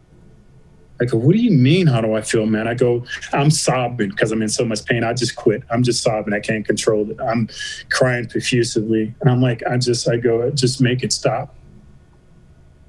And they go, your blood pressure is 220 over 210. At that moment, because when you're in pain, in severe pain, your blood pressure goes up anyways. Yeah. So they said, we're gonna give you a high dose of intravenous painkiller. That'll take you out of pain, but also is going to drop your blood pressure. We can see what it really was. I said, okay. And they give me, from what they say, they give me enough to drop a horse, and I'm still screaming. I don't remember anything from that point. The last thing I remember is my best friend, Paul, who's my business partner with the Back Widow. I have a security system on my house that when you push the doorbell, I can see it and talk to you. So I go, dude, what are you doing in my house? It's 11 o'clock at night. He goes, you crying? Where are you? I go, is that a pizza you got? Because I'm ignoring him. I don't want to tell him. He goes, dude, you in a hospital? I go, is that a pizza? He goes, you in a hospital? I go, yeah. He goes, I'm on my way. I go, don't worry about it, man. I'll be out of here in a few hours. He said, all right. So he showed up anyway. So I'm really out of it now. And all I know is they run into my room, and they're like, dude, this big white dude who's tatted up is asking for you. So they think the dude's there to whoop my, So he comes in and he looks at me and he just starts bawling, and I'm in so much pain. He goes, we're going to take you upstairs. We're admitting you. And I go, okay. And I don't remember nothing. Everything else is what they told me.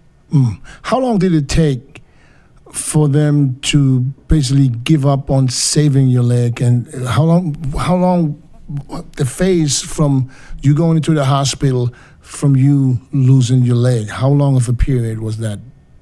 That was a few hospital visits, right? Yeah, so from that point, I was in a hospital for 4 months. I was in a coma for 10 days. I had, I don't know how many surgeries during that time that they're They trying cut to you save. open real bad on the leg one time. What Yeah, did they try to do at that point? They, well, I was in a hospital. I was unconscious. My family was fighting to keep them from cutting my leg off then because they wanted to take my leg then.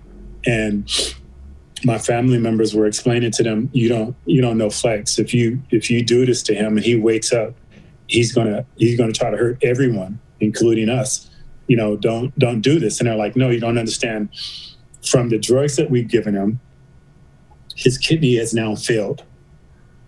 So if we don't take his leg, his body is going to start going toxic because his leg is dying. It already had turned black. My foot had already turned black. So they put you on dialysis while you're in there too? Yeah, they had me on dialysis at that time, and are saying the dialysis isn't working.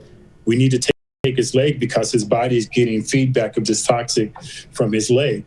And they're fighting him. They're saying, but look, he's still moving, because I guess I was still moving in my coma. And it goes, yeah, we don't understand that because we gave him enough tranquilizers that would kill a horse. And I kept fighting him in my coma. So they kept trying to do these blood clot busters. And they said, finally, we're going to take his leg. And they were fighting. And this person walked up to one of my family members and slipped him a note and said, get him out of here and get him over to this hospital. They can help him. So they transferred me over to this next hospital. I actually had a conversation with the doctor. I don't remember none of it. And he said, I'll take you, I'll admit you. So he's the one who did this special surgery where he took cadaver arteries and replaced them into my calf, both sides of my calf. And we thought that was going to work. And I've already posted a video where he's on record saying, yeah, I think we saved his leg. So they tried hard to save your leg. And that's when you came in and visited me and you seen all that. No, that was before. I was there before. I came right after Australia. I was in Australia, and I think I was there for like 6 weeks, and I came right after I came back from Australia. I came to visit you. That was when you... Yeah. That was before they opened your leg. I don't remember, but you were in a coma. So what was Australia was in Australia was March? March. Right. So from March to July, I was in a hospital. I know. And all that stuff. So they thought they saved it. And while I was in the hospital, I had to learn how to walk again. I can't even explain how painful that was. Because I remember you came out after a while, and you went back in.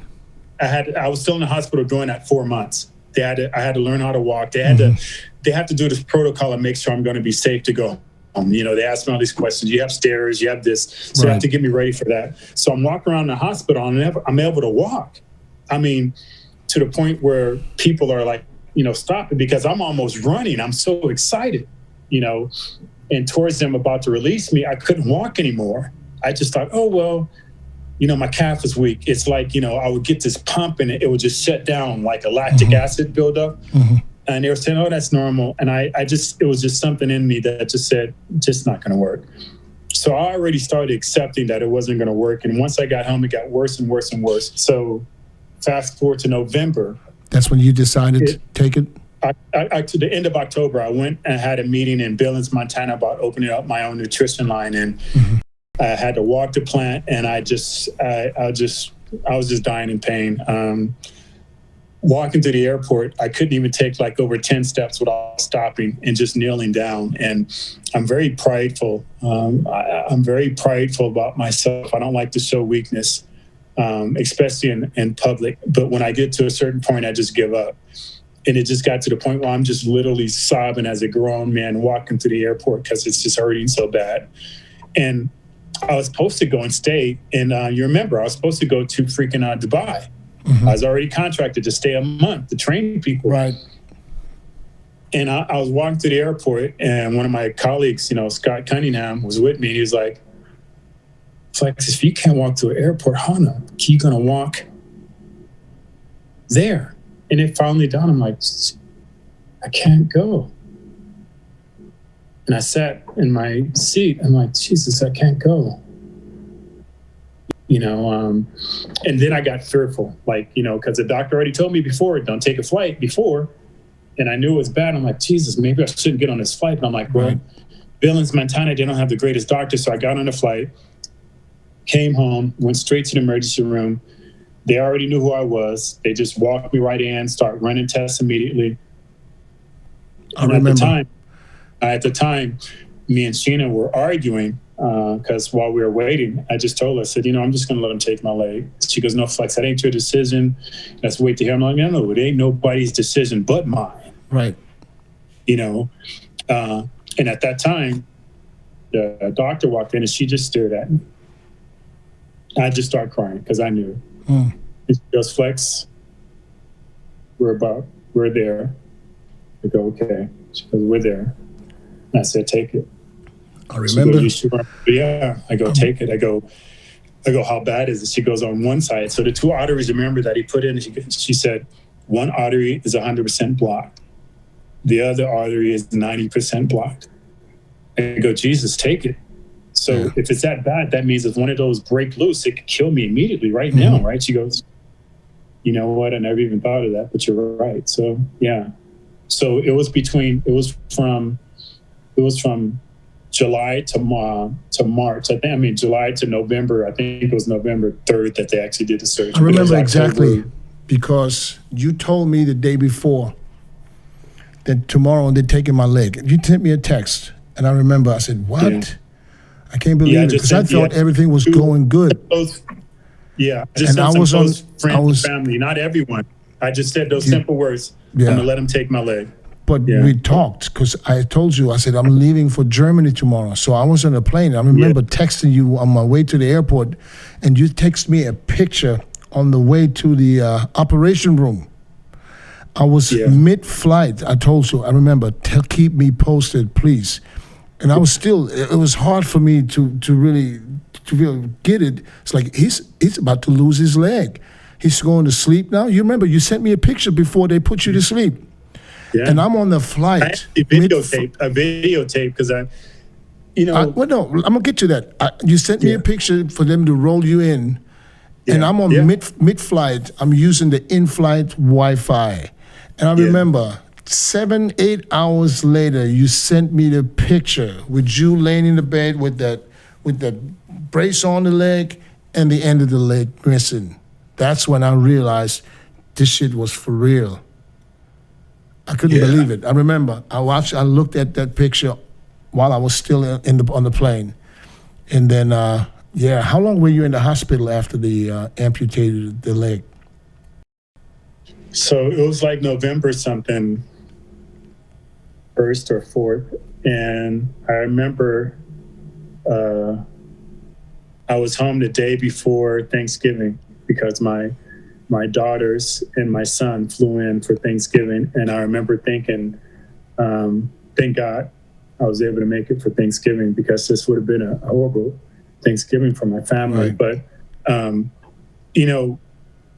like I said earlier, Dennis, and I don't want to be super long-winded, but in July when they released me, I knew I wasn't going to keep my leg. I knew something was wrong. And I don't know whether it was just a man upstairs preparing me emotionally, but I started preparing myself for it. And I told my feelings to a few people close to me, and they thought I was giving up. I'm like, you don't understand. I don't give up.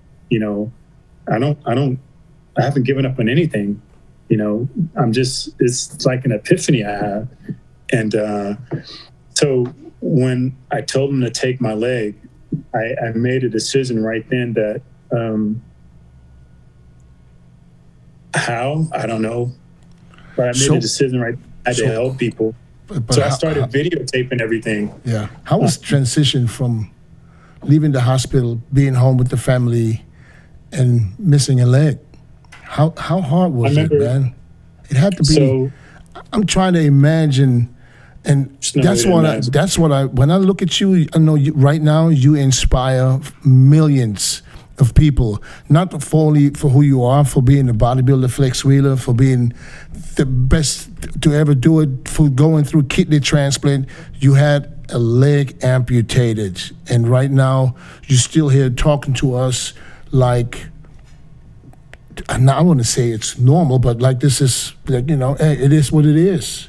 I don't know if I could do it the way you did it, man. I'm honestly, I can't say I could do this and be cool. Not cool, but I don't know. I'd probably have some serious issues. So I really applaud you for this, man. And I know you inspire millions of people, because what you do right now, I don't know another person that's went through so much shit in their whole lifetime, man. This is crazy. I don't know, Dennis. I don't know, bro. I know, to answer your first question, what was it like? I got home really late at night, and let me just say, I had to literally fight doctors and family members because they had to put me on such a high amount of painkillers after they took my leg, deadly amounts, because I probably in my lifetime have had over,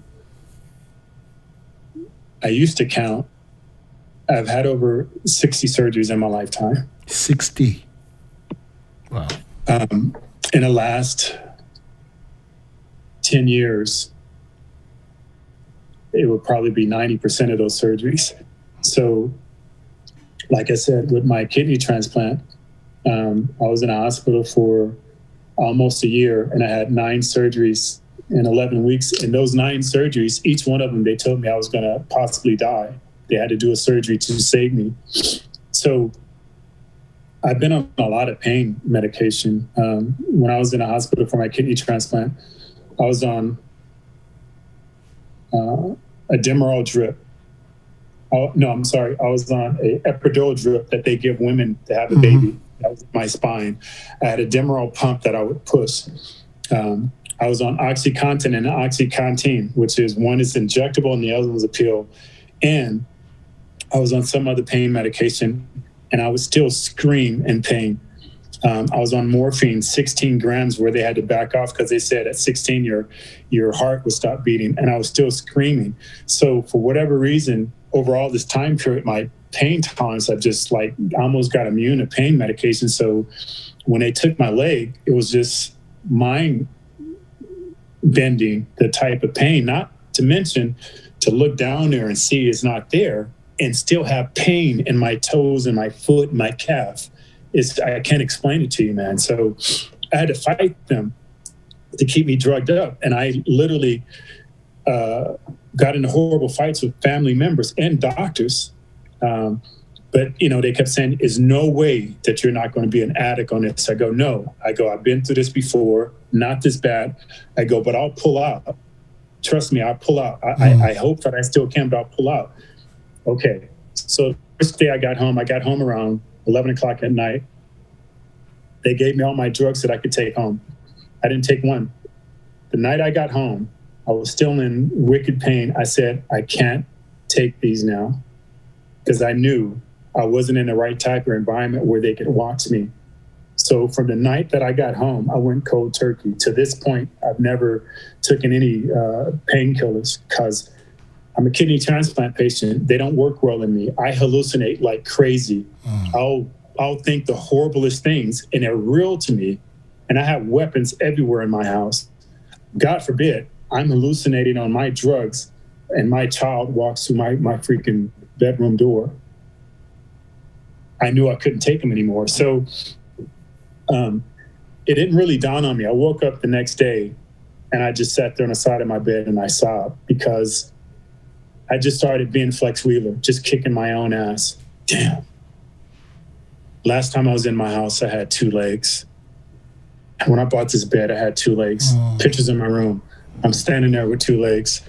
And I just started sobbing. And I went to my stairs. And I have a 2-story house. And normally when you walk down your stairs, you look at each stairs. You don't look over the banister to see how far that is down. I stopped at the top, just looked down and said, damn, if I fall, it's a wrap. And I stood on the top of the stairs and I just sobbed. I sat there and just sobbed. And finally I got downstairs, I got in my wheelchair, and all my trophies and award, I just kept saying, look at that. How beautiful is that to have 2 legs? See, people don't realize, yeah. Don't realize it, man. Yeah. But you think you're strong. So that's the good thing about you. You're strong, man. And you portray strength now to all of us because I told myself then, I look at all my pictures. I looked at pictures with me and my son and him on a football field and Bill and all my trophies. And I was just sobbing horribly. And I wrote myself outside and I said, I made a decision. I'm going to help people. I'm going to take my name and whatever global power, I'm going to bring awareness to this. Right. I'm going to bring awareness. While I was in the hospital, I don't know Shaquille that well. We know each other. We don't call each other. We're not that close. But while I was in the hospital, a mutual friend, Rock Tevez, got at me and said, hey, man, Shaquille want to talk to you. He goes, how are you holding up? And this is when after the amputation, when I was still in the hospital, I said, forget about me, man. I just want to give you my condolence on your sister because he had lost his sister. I go, it's nothing compared to losing a leg. He goes, it's all right, man. I appreciate it. So I talked to Rock a little more and I got off the phone. And then Rock texted me, go, hey, man, how much is it going to cost for your prosthetic leg? I go, I don't know. I go anywhere from 20 to 100,000, depending on the workup. He goes, all right, text me back, let me know, because Big Man said he's going to pay for it. Wow. I'm like, what do you mean? What you mean, man? What you mean? The Big Man said he's going to pay for it. Don't worry about nothing. He got you. I go, stop effing with me, man. He goes, no, that's the way Big Man is. So all that and all the help and support I got, and then there was another company that came to me who sponsors me now. And they pay for everything. They pay for my leg and all my work I need and everything. And they sponsor everything. And I just said, I want to use my name and my power to bring to people who don't have all the help I do. Right. So I told myself when I was crying that day I was home, I told my family, I go, just give me a couple of days. I'm going to be okay. I go, but I have to go through this hell of crying and torment. If I'm really going to sit there and sit in front of someone else who's lost a limb, and trust me, if you weren't suicidal before then, you damn sure suicidal after that. I go, if I'm going to sit there and talk to somebody who's just lost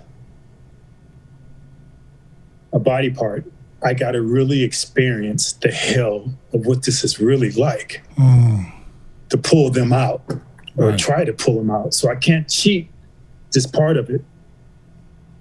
And, man, you went through all of it. It's still hard. I can't, you seen a post I put up a couple of days ago. Because you're still in, a lot of people don't know, you're still in pain. They call it, phantom pain? Phantom pain. Neuropathy. The neuropathy actually hurts more because, interesting now, in hindsight, the doctor said, we wish you would have let us took your leg the first time, because the surgery that they did when they slit down the side, they caused tremendous nerve damage. And then stupid me, right? I wouldn't allow them to take me to the bathroom. And what they did is, remember earlier I said that I had a graft from my right groin to my left groin for my kidney transplant. With that clogged, and they think that might have been one of the reasons I really had the blood clot. That clot, because that graft wasn't meant to last for 17 years. It's interesting, right? Your car can have an airbag that don't last that long, and they call you for a refund. But here you are, you have a body part in you that they put in you that they know isn't going to last, and they don't tell you. So anyway, they went and they put another graft for my pec all the way down that feeds my right leg. Well, when they did that, I was so drugged up, I had to go to the bathroom, and they were like, we'll bring in a commode. And I'm like, no, I'm not using a commode. I'm a grown man, So against everybody's rule, I got up, pushed up, went to the bathroom. It was great. Came back. And what I did is I caused that graft to pop. So that graft goes into a main artery in my pec, and it popped. So it was late at night, and I asked for some ice cream. And I'm eating the ice cream, and I feel my pec getting pumped. And in my ignorance and being so drugged up, I'm like, Jesus, man, I got a crazy pump right now, right? So it's filling up with blood. And then it dawned on me, dude, you ain't working out. You're in a hospital. And I look down, and I can literally see my pec, and it's pushing my head up like this. It's how fast it's growing. And then it grows to my neck. It's so huge, I can't even look down anymore. And I just start screaming. I start screaming. They come in, emergency and everything. They call a doctor, and I'm on high levels of blood thinners. And the doctor tell them, we can't do surgery right now. If we cut this man, he's going to shoot blood a mile high. He's going to bleed out immediately. So they had to wait. So in this fog that I was in, all I can remember is screaming all night, please help me, wondering why won't they come in and help me? But anyway, that artificial artery that they put in also caused tremendous nerve damage. I lost the complete utilization of my whole right arm, my whole pec, my whole shoulder, because the blood was so great that it actually filled up my shoulder, my pec, my neck, my rear shoulder, and some of my back. Well, I didn't know it, but blood is the worst thing in the world when it comes to nerves. You think blood is everywhere in your body, but it isn't. It's contained in vessels and stuff. Blood and your flesh, they don't get along. Blood touching your nerves don't get along, so it killed my nerves. So hence, moving forward, they're like, you should have let us take your leg the first time, because now you wouldn't have all this neuropathy, this nerve damage everywhere. So now you basically feel pain in the leg that's no longer there. Yeah, right now, my foot is burning. It's cramping right now. Like I try to explain to people, it's so hard to explain, like I did in that post. But it's like fireworks down there, man. Pain 1 out of 10. What's your daily pain level? Well, it used to be 10 all the time. Now it's between like a 5 and 7. So it's constantly there. Yeah, constantly. Do you have there. times where you don't feel any pain at all, where you feel actually good? Nope, never. So you're used to the pain now? I can't say used to it because, No, you still feel it, but you're used to pain being there all the time. Yeah, I'm used to that. If there's any way of getting used to it, like, I can write with my right hand because I couldn't use it before. I couldn't even allow anything to touch it, for a long time. Now I can shake a person's hand. It hurts, but I just won't say anything. Wow. But that's crazy, man. You go through all this and they take your leg and then you're still in pain and now other body parts hurting. The injury, because when I agreed for them to take my leg, I had no idea that I would actually be in worse pain than I was when I had my leg. Right. I would still agree to have my leg taken only because the blood clot could have killed me. Yeah. But let's fast forward, and I know you're going to get there. Let's fast forward to 2 months ago. Mm-hmm. I was just going to ask you too. I know. So I haven't went public. I haven't still announced it. I think I announced it on stage at Olympia, but most people probably didn't grasp what I was saying to them. And and very few people know, but it was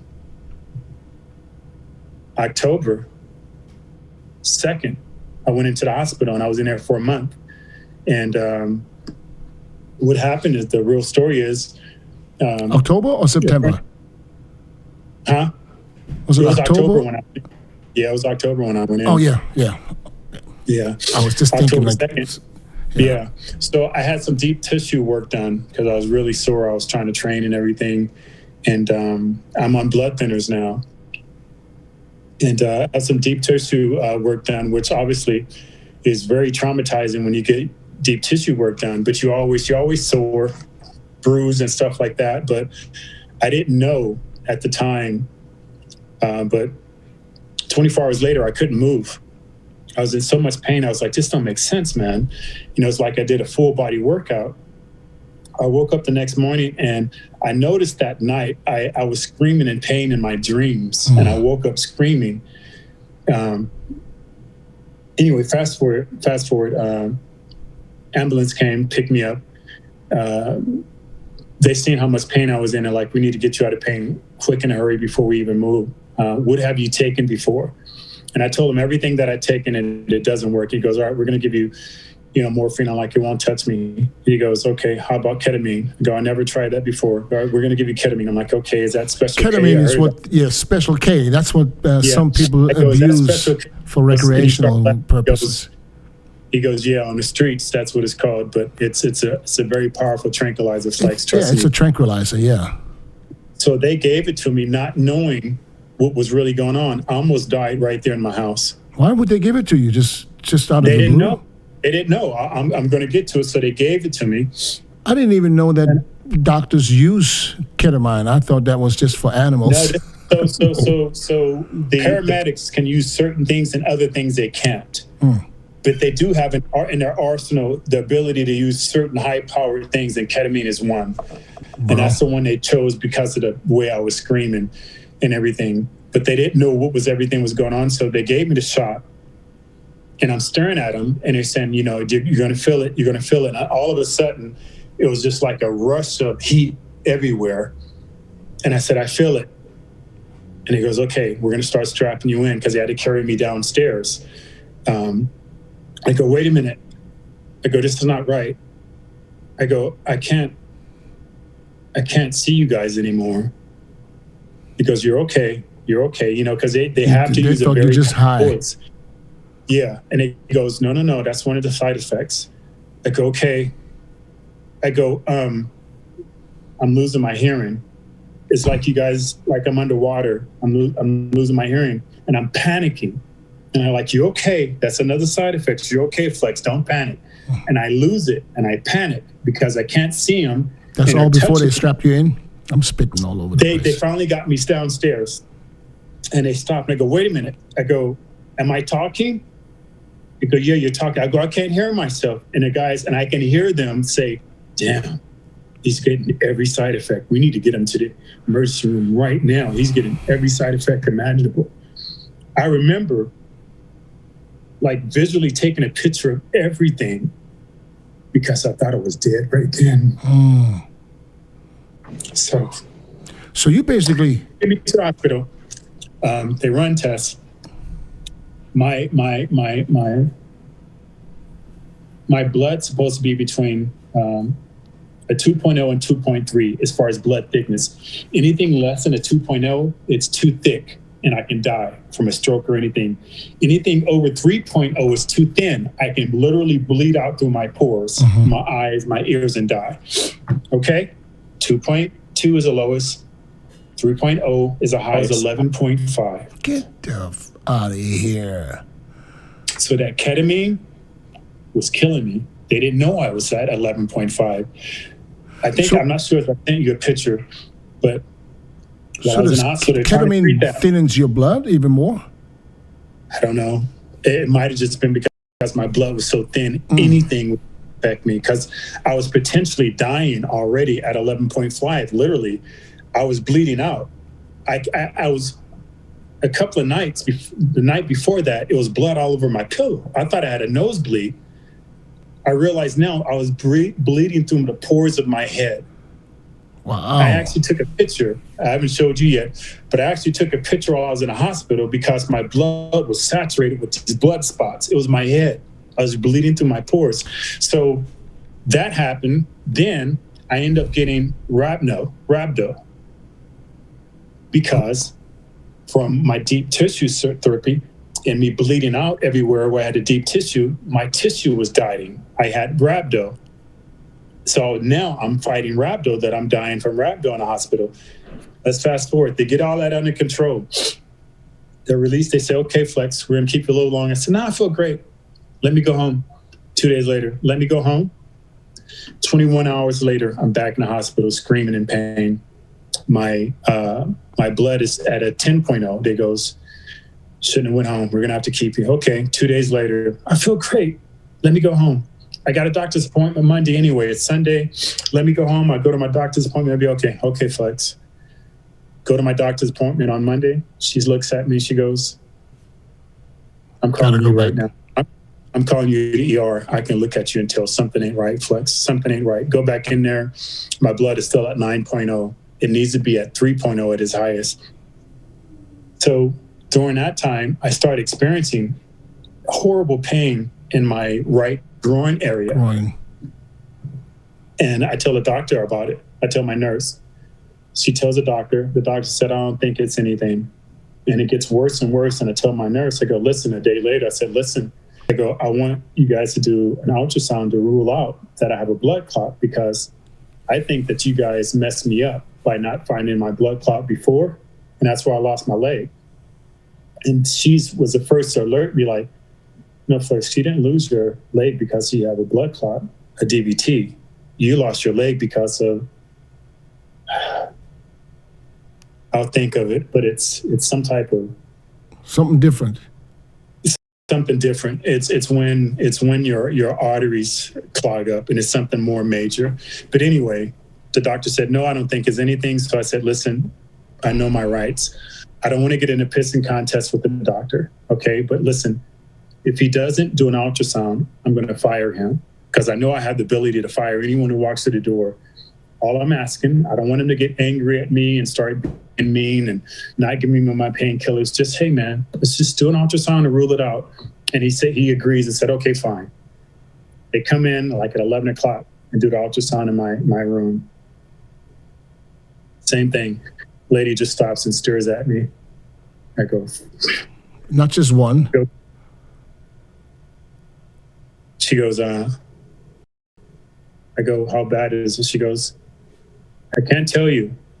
But I will tell you this, things are going to start happening really, really fast now. And if they don't, you call for an emergency team to get in your room. But your doctor, once I turn this in, things should start happening really fast for you. I can't say more than that. But if they don't, you call for an emergency team to come in your room. I go, what is it? She goes, you have an occlusion in your groin. For whatever reason, that didn't register. I said, I have a blood clot? She goes, no, you have an occlusion. And she just got up and walked out. Well, occlusion is a complete blockage. Meaning I go, so later on they explain occlusion. Occlusion is like if you have a door and you weld it shut, it's permanent. It'll never open again. So this is higher up in my groin area.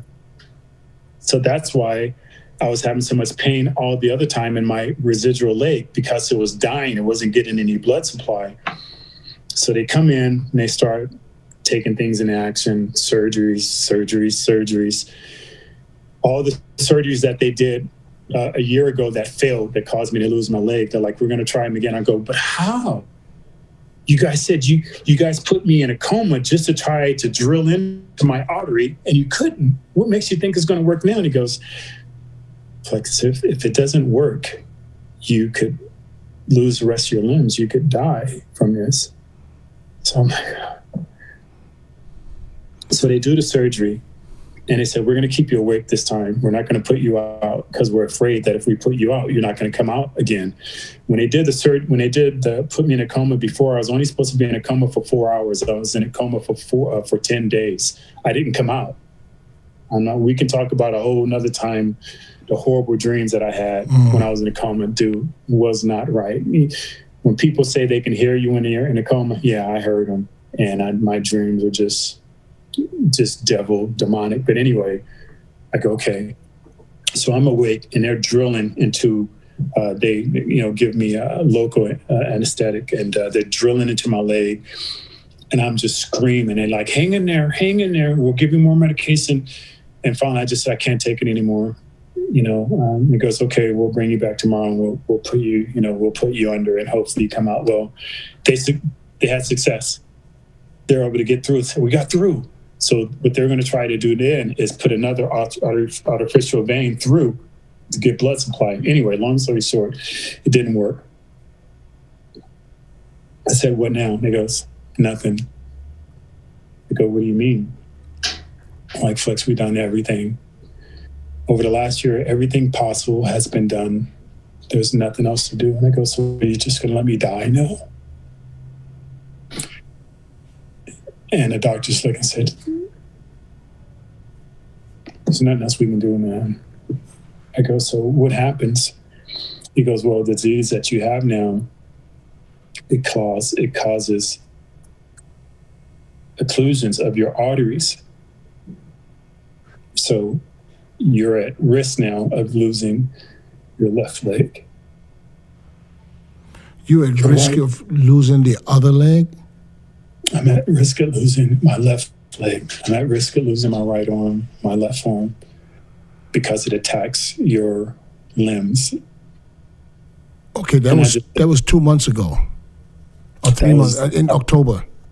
October. Well, tell me, what's the situation today? Where are you now?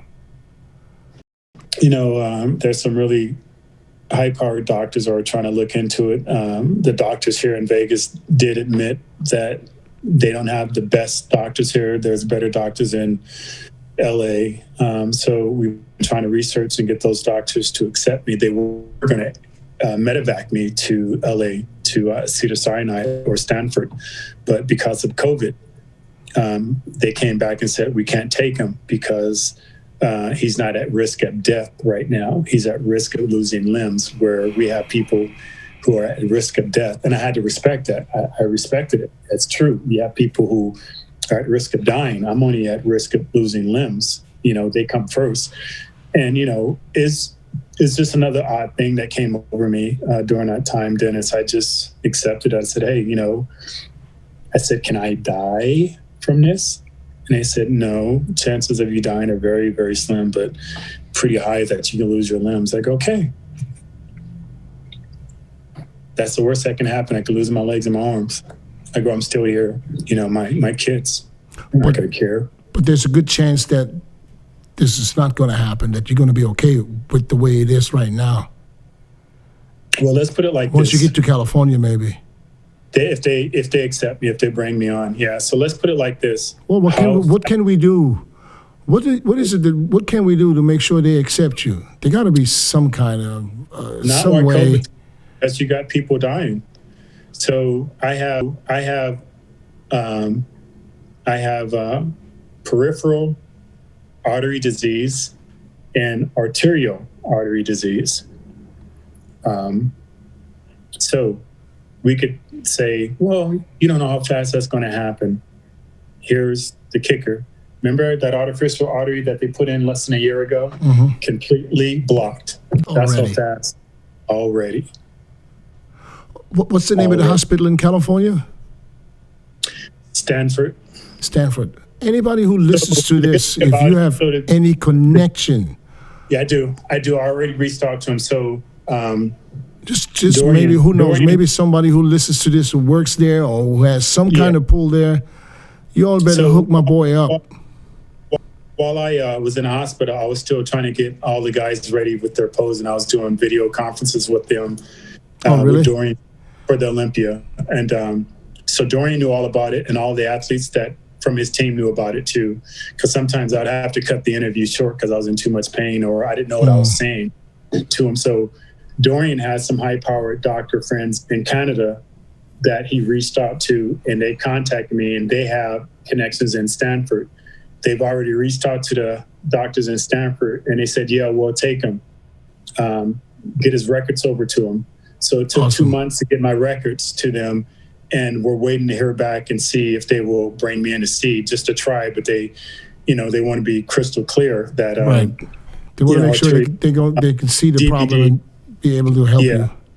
It may still might not be anything they can do. So let's stay positive. No, let's not. Let's stay positive. I say they can help you. Yeah, I think they're good enough. And at least they're trying. Yeah, here's the thing. I don't even care if they try or not, or if they can, because I've already accepted the worst thing that can happen is I can lose all my limbs. I'm still here. I'm still alive. I know my kids and my family, they don't give a damn if I don't have any limbs. They just want me here. Me, right? I don't care. I just want to be here. For a person who's been suicidal for over 45 years and I haven't gotten over it. I can fight it better. But here I am. I'll be 56 this year. So me, I have a change of heart where I want to be here. I'm fighting to be here. So do you think I really care the difference of having limbs versus being here? No. So that might be hard for some people to accept. It's not hard to accept when you're in those shoes. Right. It's either fight or flight. If I didn't get to a mind frame where I could be comfortable with the worst case scenario, there's only other one option for me. And so I had to. So thankfully, I got to the place of it's okay that they take my leg or else. Yeah. Right. Thankfully, when this happened, I got to a place where it's the worst thing that could happen or else. Listen to you saying all this inspires me again to don't look at little things and feel bad about certain things. So, and I can see that you're in a good place right now, because I remember talking to you a couple of months ago where it didn't sound as good. So, listen, first of all, let me say thank you, man, for coming on here, telling your story. It's unbelievable. I mean, we could probably go on for another 3-4 hours, all the things that you went through, because you can't even just put it in a few words. That's books. You need to do a book, a documentary. Somehow your story got to be in a movie, man. For real. That's how I feel. Yeah, man, I just think, thank you for giving me a platform to talk about it. Like we talked about before, we didn't know what we were going to talk about. Let's just let things happen. And, here we are. But you're right. There's so many other things that I haven't even mentioned yet that it's just not enough time. But at the end of the day, through some of the videos that I've done and I posted, I try to be honest. I try to be most of the time very positive. A few times it's so devastating that I'll actually be public about it. I'm not always public about really, really hard times, because I know people can't handle that, and I don't want to cause anyone to stumble. But every once in a while I did, like a couple of days ago, and even after I posted, I came back on and I said more words because it was just really bad, and I just had to shut down. I actually just prayed, because I was like, God, please just let me get through tonight, because the pain was so wicked. I had actually said to myself that night, if I had painkillers here, I would take them, because my brain is just so fried and bent and been in pain for 24 hours a day. That's why I flushed all my drugs down the toilet, because I knew that might be a breaking point where I would just take anything. And there's times that I would say to myself, I don't care if I go to sleep and just not wake up. I just don't want to wake up to this, because I'll go to sleep in pain and I'll wake up. I'm not exaggerating. I'll wake up 20, 30 times throughout the night in pain and fall asleep, and like wake up and like, damn, I fell asleep, and the pain hits. But I know I couldn't do it. I want to leave you on this positive note. Regardless of what I'm going through, there's still people out there going through worse. I posted a picture of this young man, Caden. He's 8 years old. He's lost both of his limbs due to a disease. He's having surgeries all the time. He just had another surgery. And, this kid is just 8. He hasn't even been able to live life yet. And one of his saying is, I'm meant to do great things. Whenever he's in pain, you hear his mother say, what are you supposed to do? I'm supposed to do great things. So, Jesus, man, look what I've done. Yeah. Brother, listen, keep inspiring, man. My name is etched in books that forever never be taken away. How could I be down on myself when there's other people who haven't even begun to live life, and they're going through more horrible things? We got people who, look at Christopher, passed away, incredible Black actor, Black Panther. Look at him. He's not even, I bet that him and all the other hundreds of thousands of people who just died from COVID or whatever this year, I guarantee you, I guarantee you they would say, I wish, Flex, I wish I could be going through what you're going through. Yeah. But they're not here. So how could I sit here and think, woe is me? Do I have my low points? Of course. But I wake up and I slap the F out of myself and say, man, you still here. You still got life.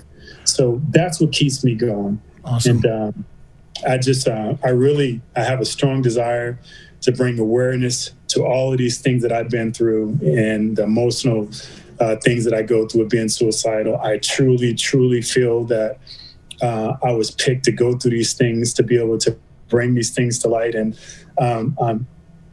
most of the time you see me smile because I'm proud that I can still be here after all this and affect people. It's still time. You are absolutely a living legend, brother. You inspire the world. You inspire not only bodybuilders, you inspire every average person right now. So keep inspiring, my man. We love you.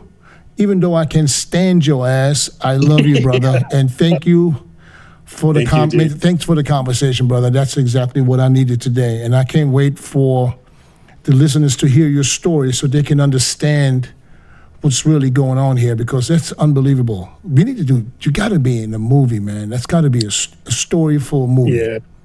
I got to figure out a way to get out there to help more people. But I want to end on also saying, Dennis, you inspired me from day one. You inspired me in so many different ways. It was you who inspired me to get back in shape. It was you who inspired me. You were one of my inspirations to get back on stage. It was you who inspired me to try to take my business to a different level when you came over your nutrition company and to start traveling and putting my work ethics out there with training and everything like that. You've always inspired me, what you've done business-wise and how you travel the world as a menace. You inspire me. We've had our private conversations as a husband, as a father, as a businessman, as a bodybuilder. You're one of very, very few, I can count on my hands, of competitors that I've met who've helped me through hard times. And I appreciate it. I got your back, brother. No matter what, I got your back. And I know there's so many others too, so don't even stress. Tell me one more thing real quick for the audience. What is it that you're offering right now with training? Just real quick, training and nutrition. Where can they find you? How can they get connected with you when it comes to training or nutrition? So I have a new training program out. I have my apps out right now. We're about to do a hard launch in just 2 weeks. Everybody stay tuned. I'm going to be making an announcement on my internet mediums. I'm going to be offering to the first 100 lifetime membership. Stay tuned for all that. As far, I have a new training system. I've already been accepted. I have an Apple app and everything like that. So it's just another way that I can help people, try to get in shape. For me and you, Dennis, most of the time we're too expensive to help the average person. I charge a lot of money for my knowledge. So I came up with this way to be able to help just a regular Joe Blow for $29.99 to be able to help them get into the best shape of life. I'm just trying to devise a number of different ways to help people just be better. And so you guys just stay tuned. I'll be making all the announcements on my Instagram within. I think it's actually February 22nd is when we're going to go to our hotline. So you guys stay tuned. Everybody, thank you so much for all your prayers, all your warm thoughts, all your comments that you've sent me privately and professionally. I read every last one of them. I thank you so much. Thank you, Dennis. God bless. Thank you, brother. Thanks for the talk. God bless you too, my man. Be safe. Peace.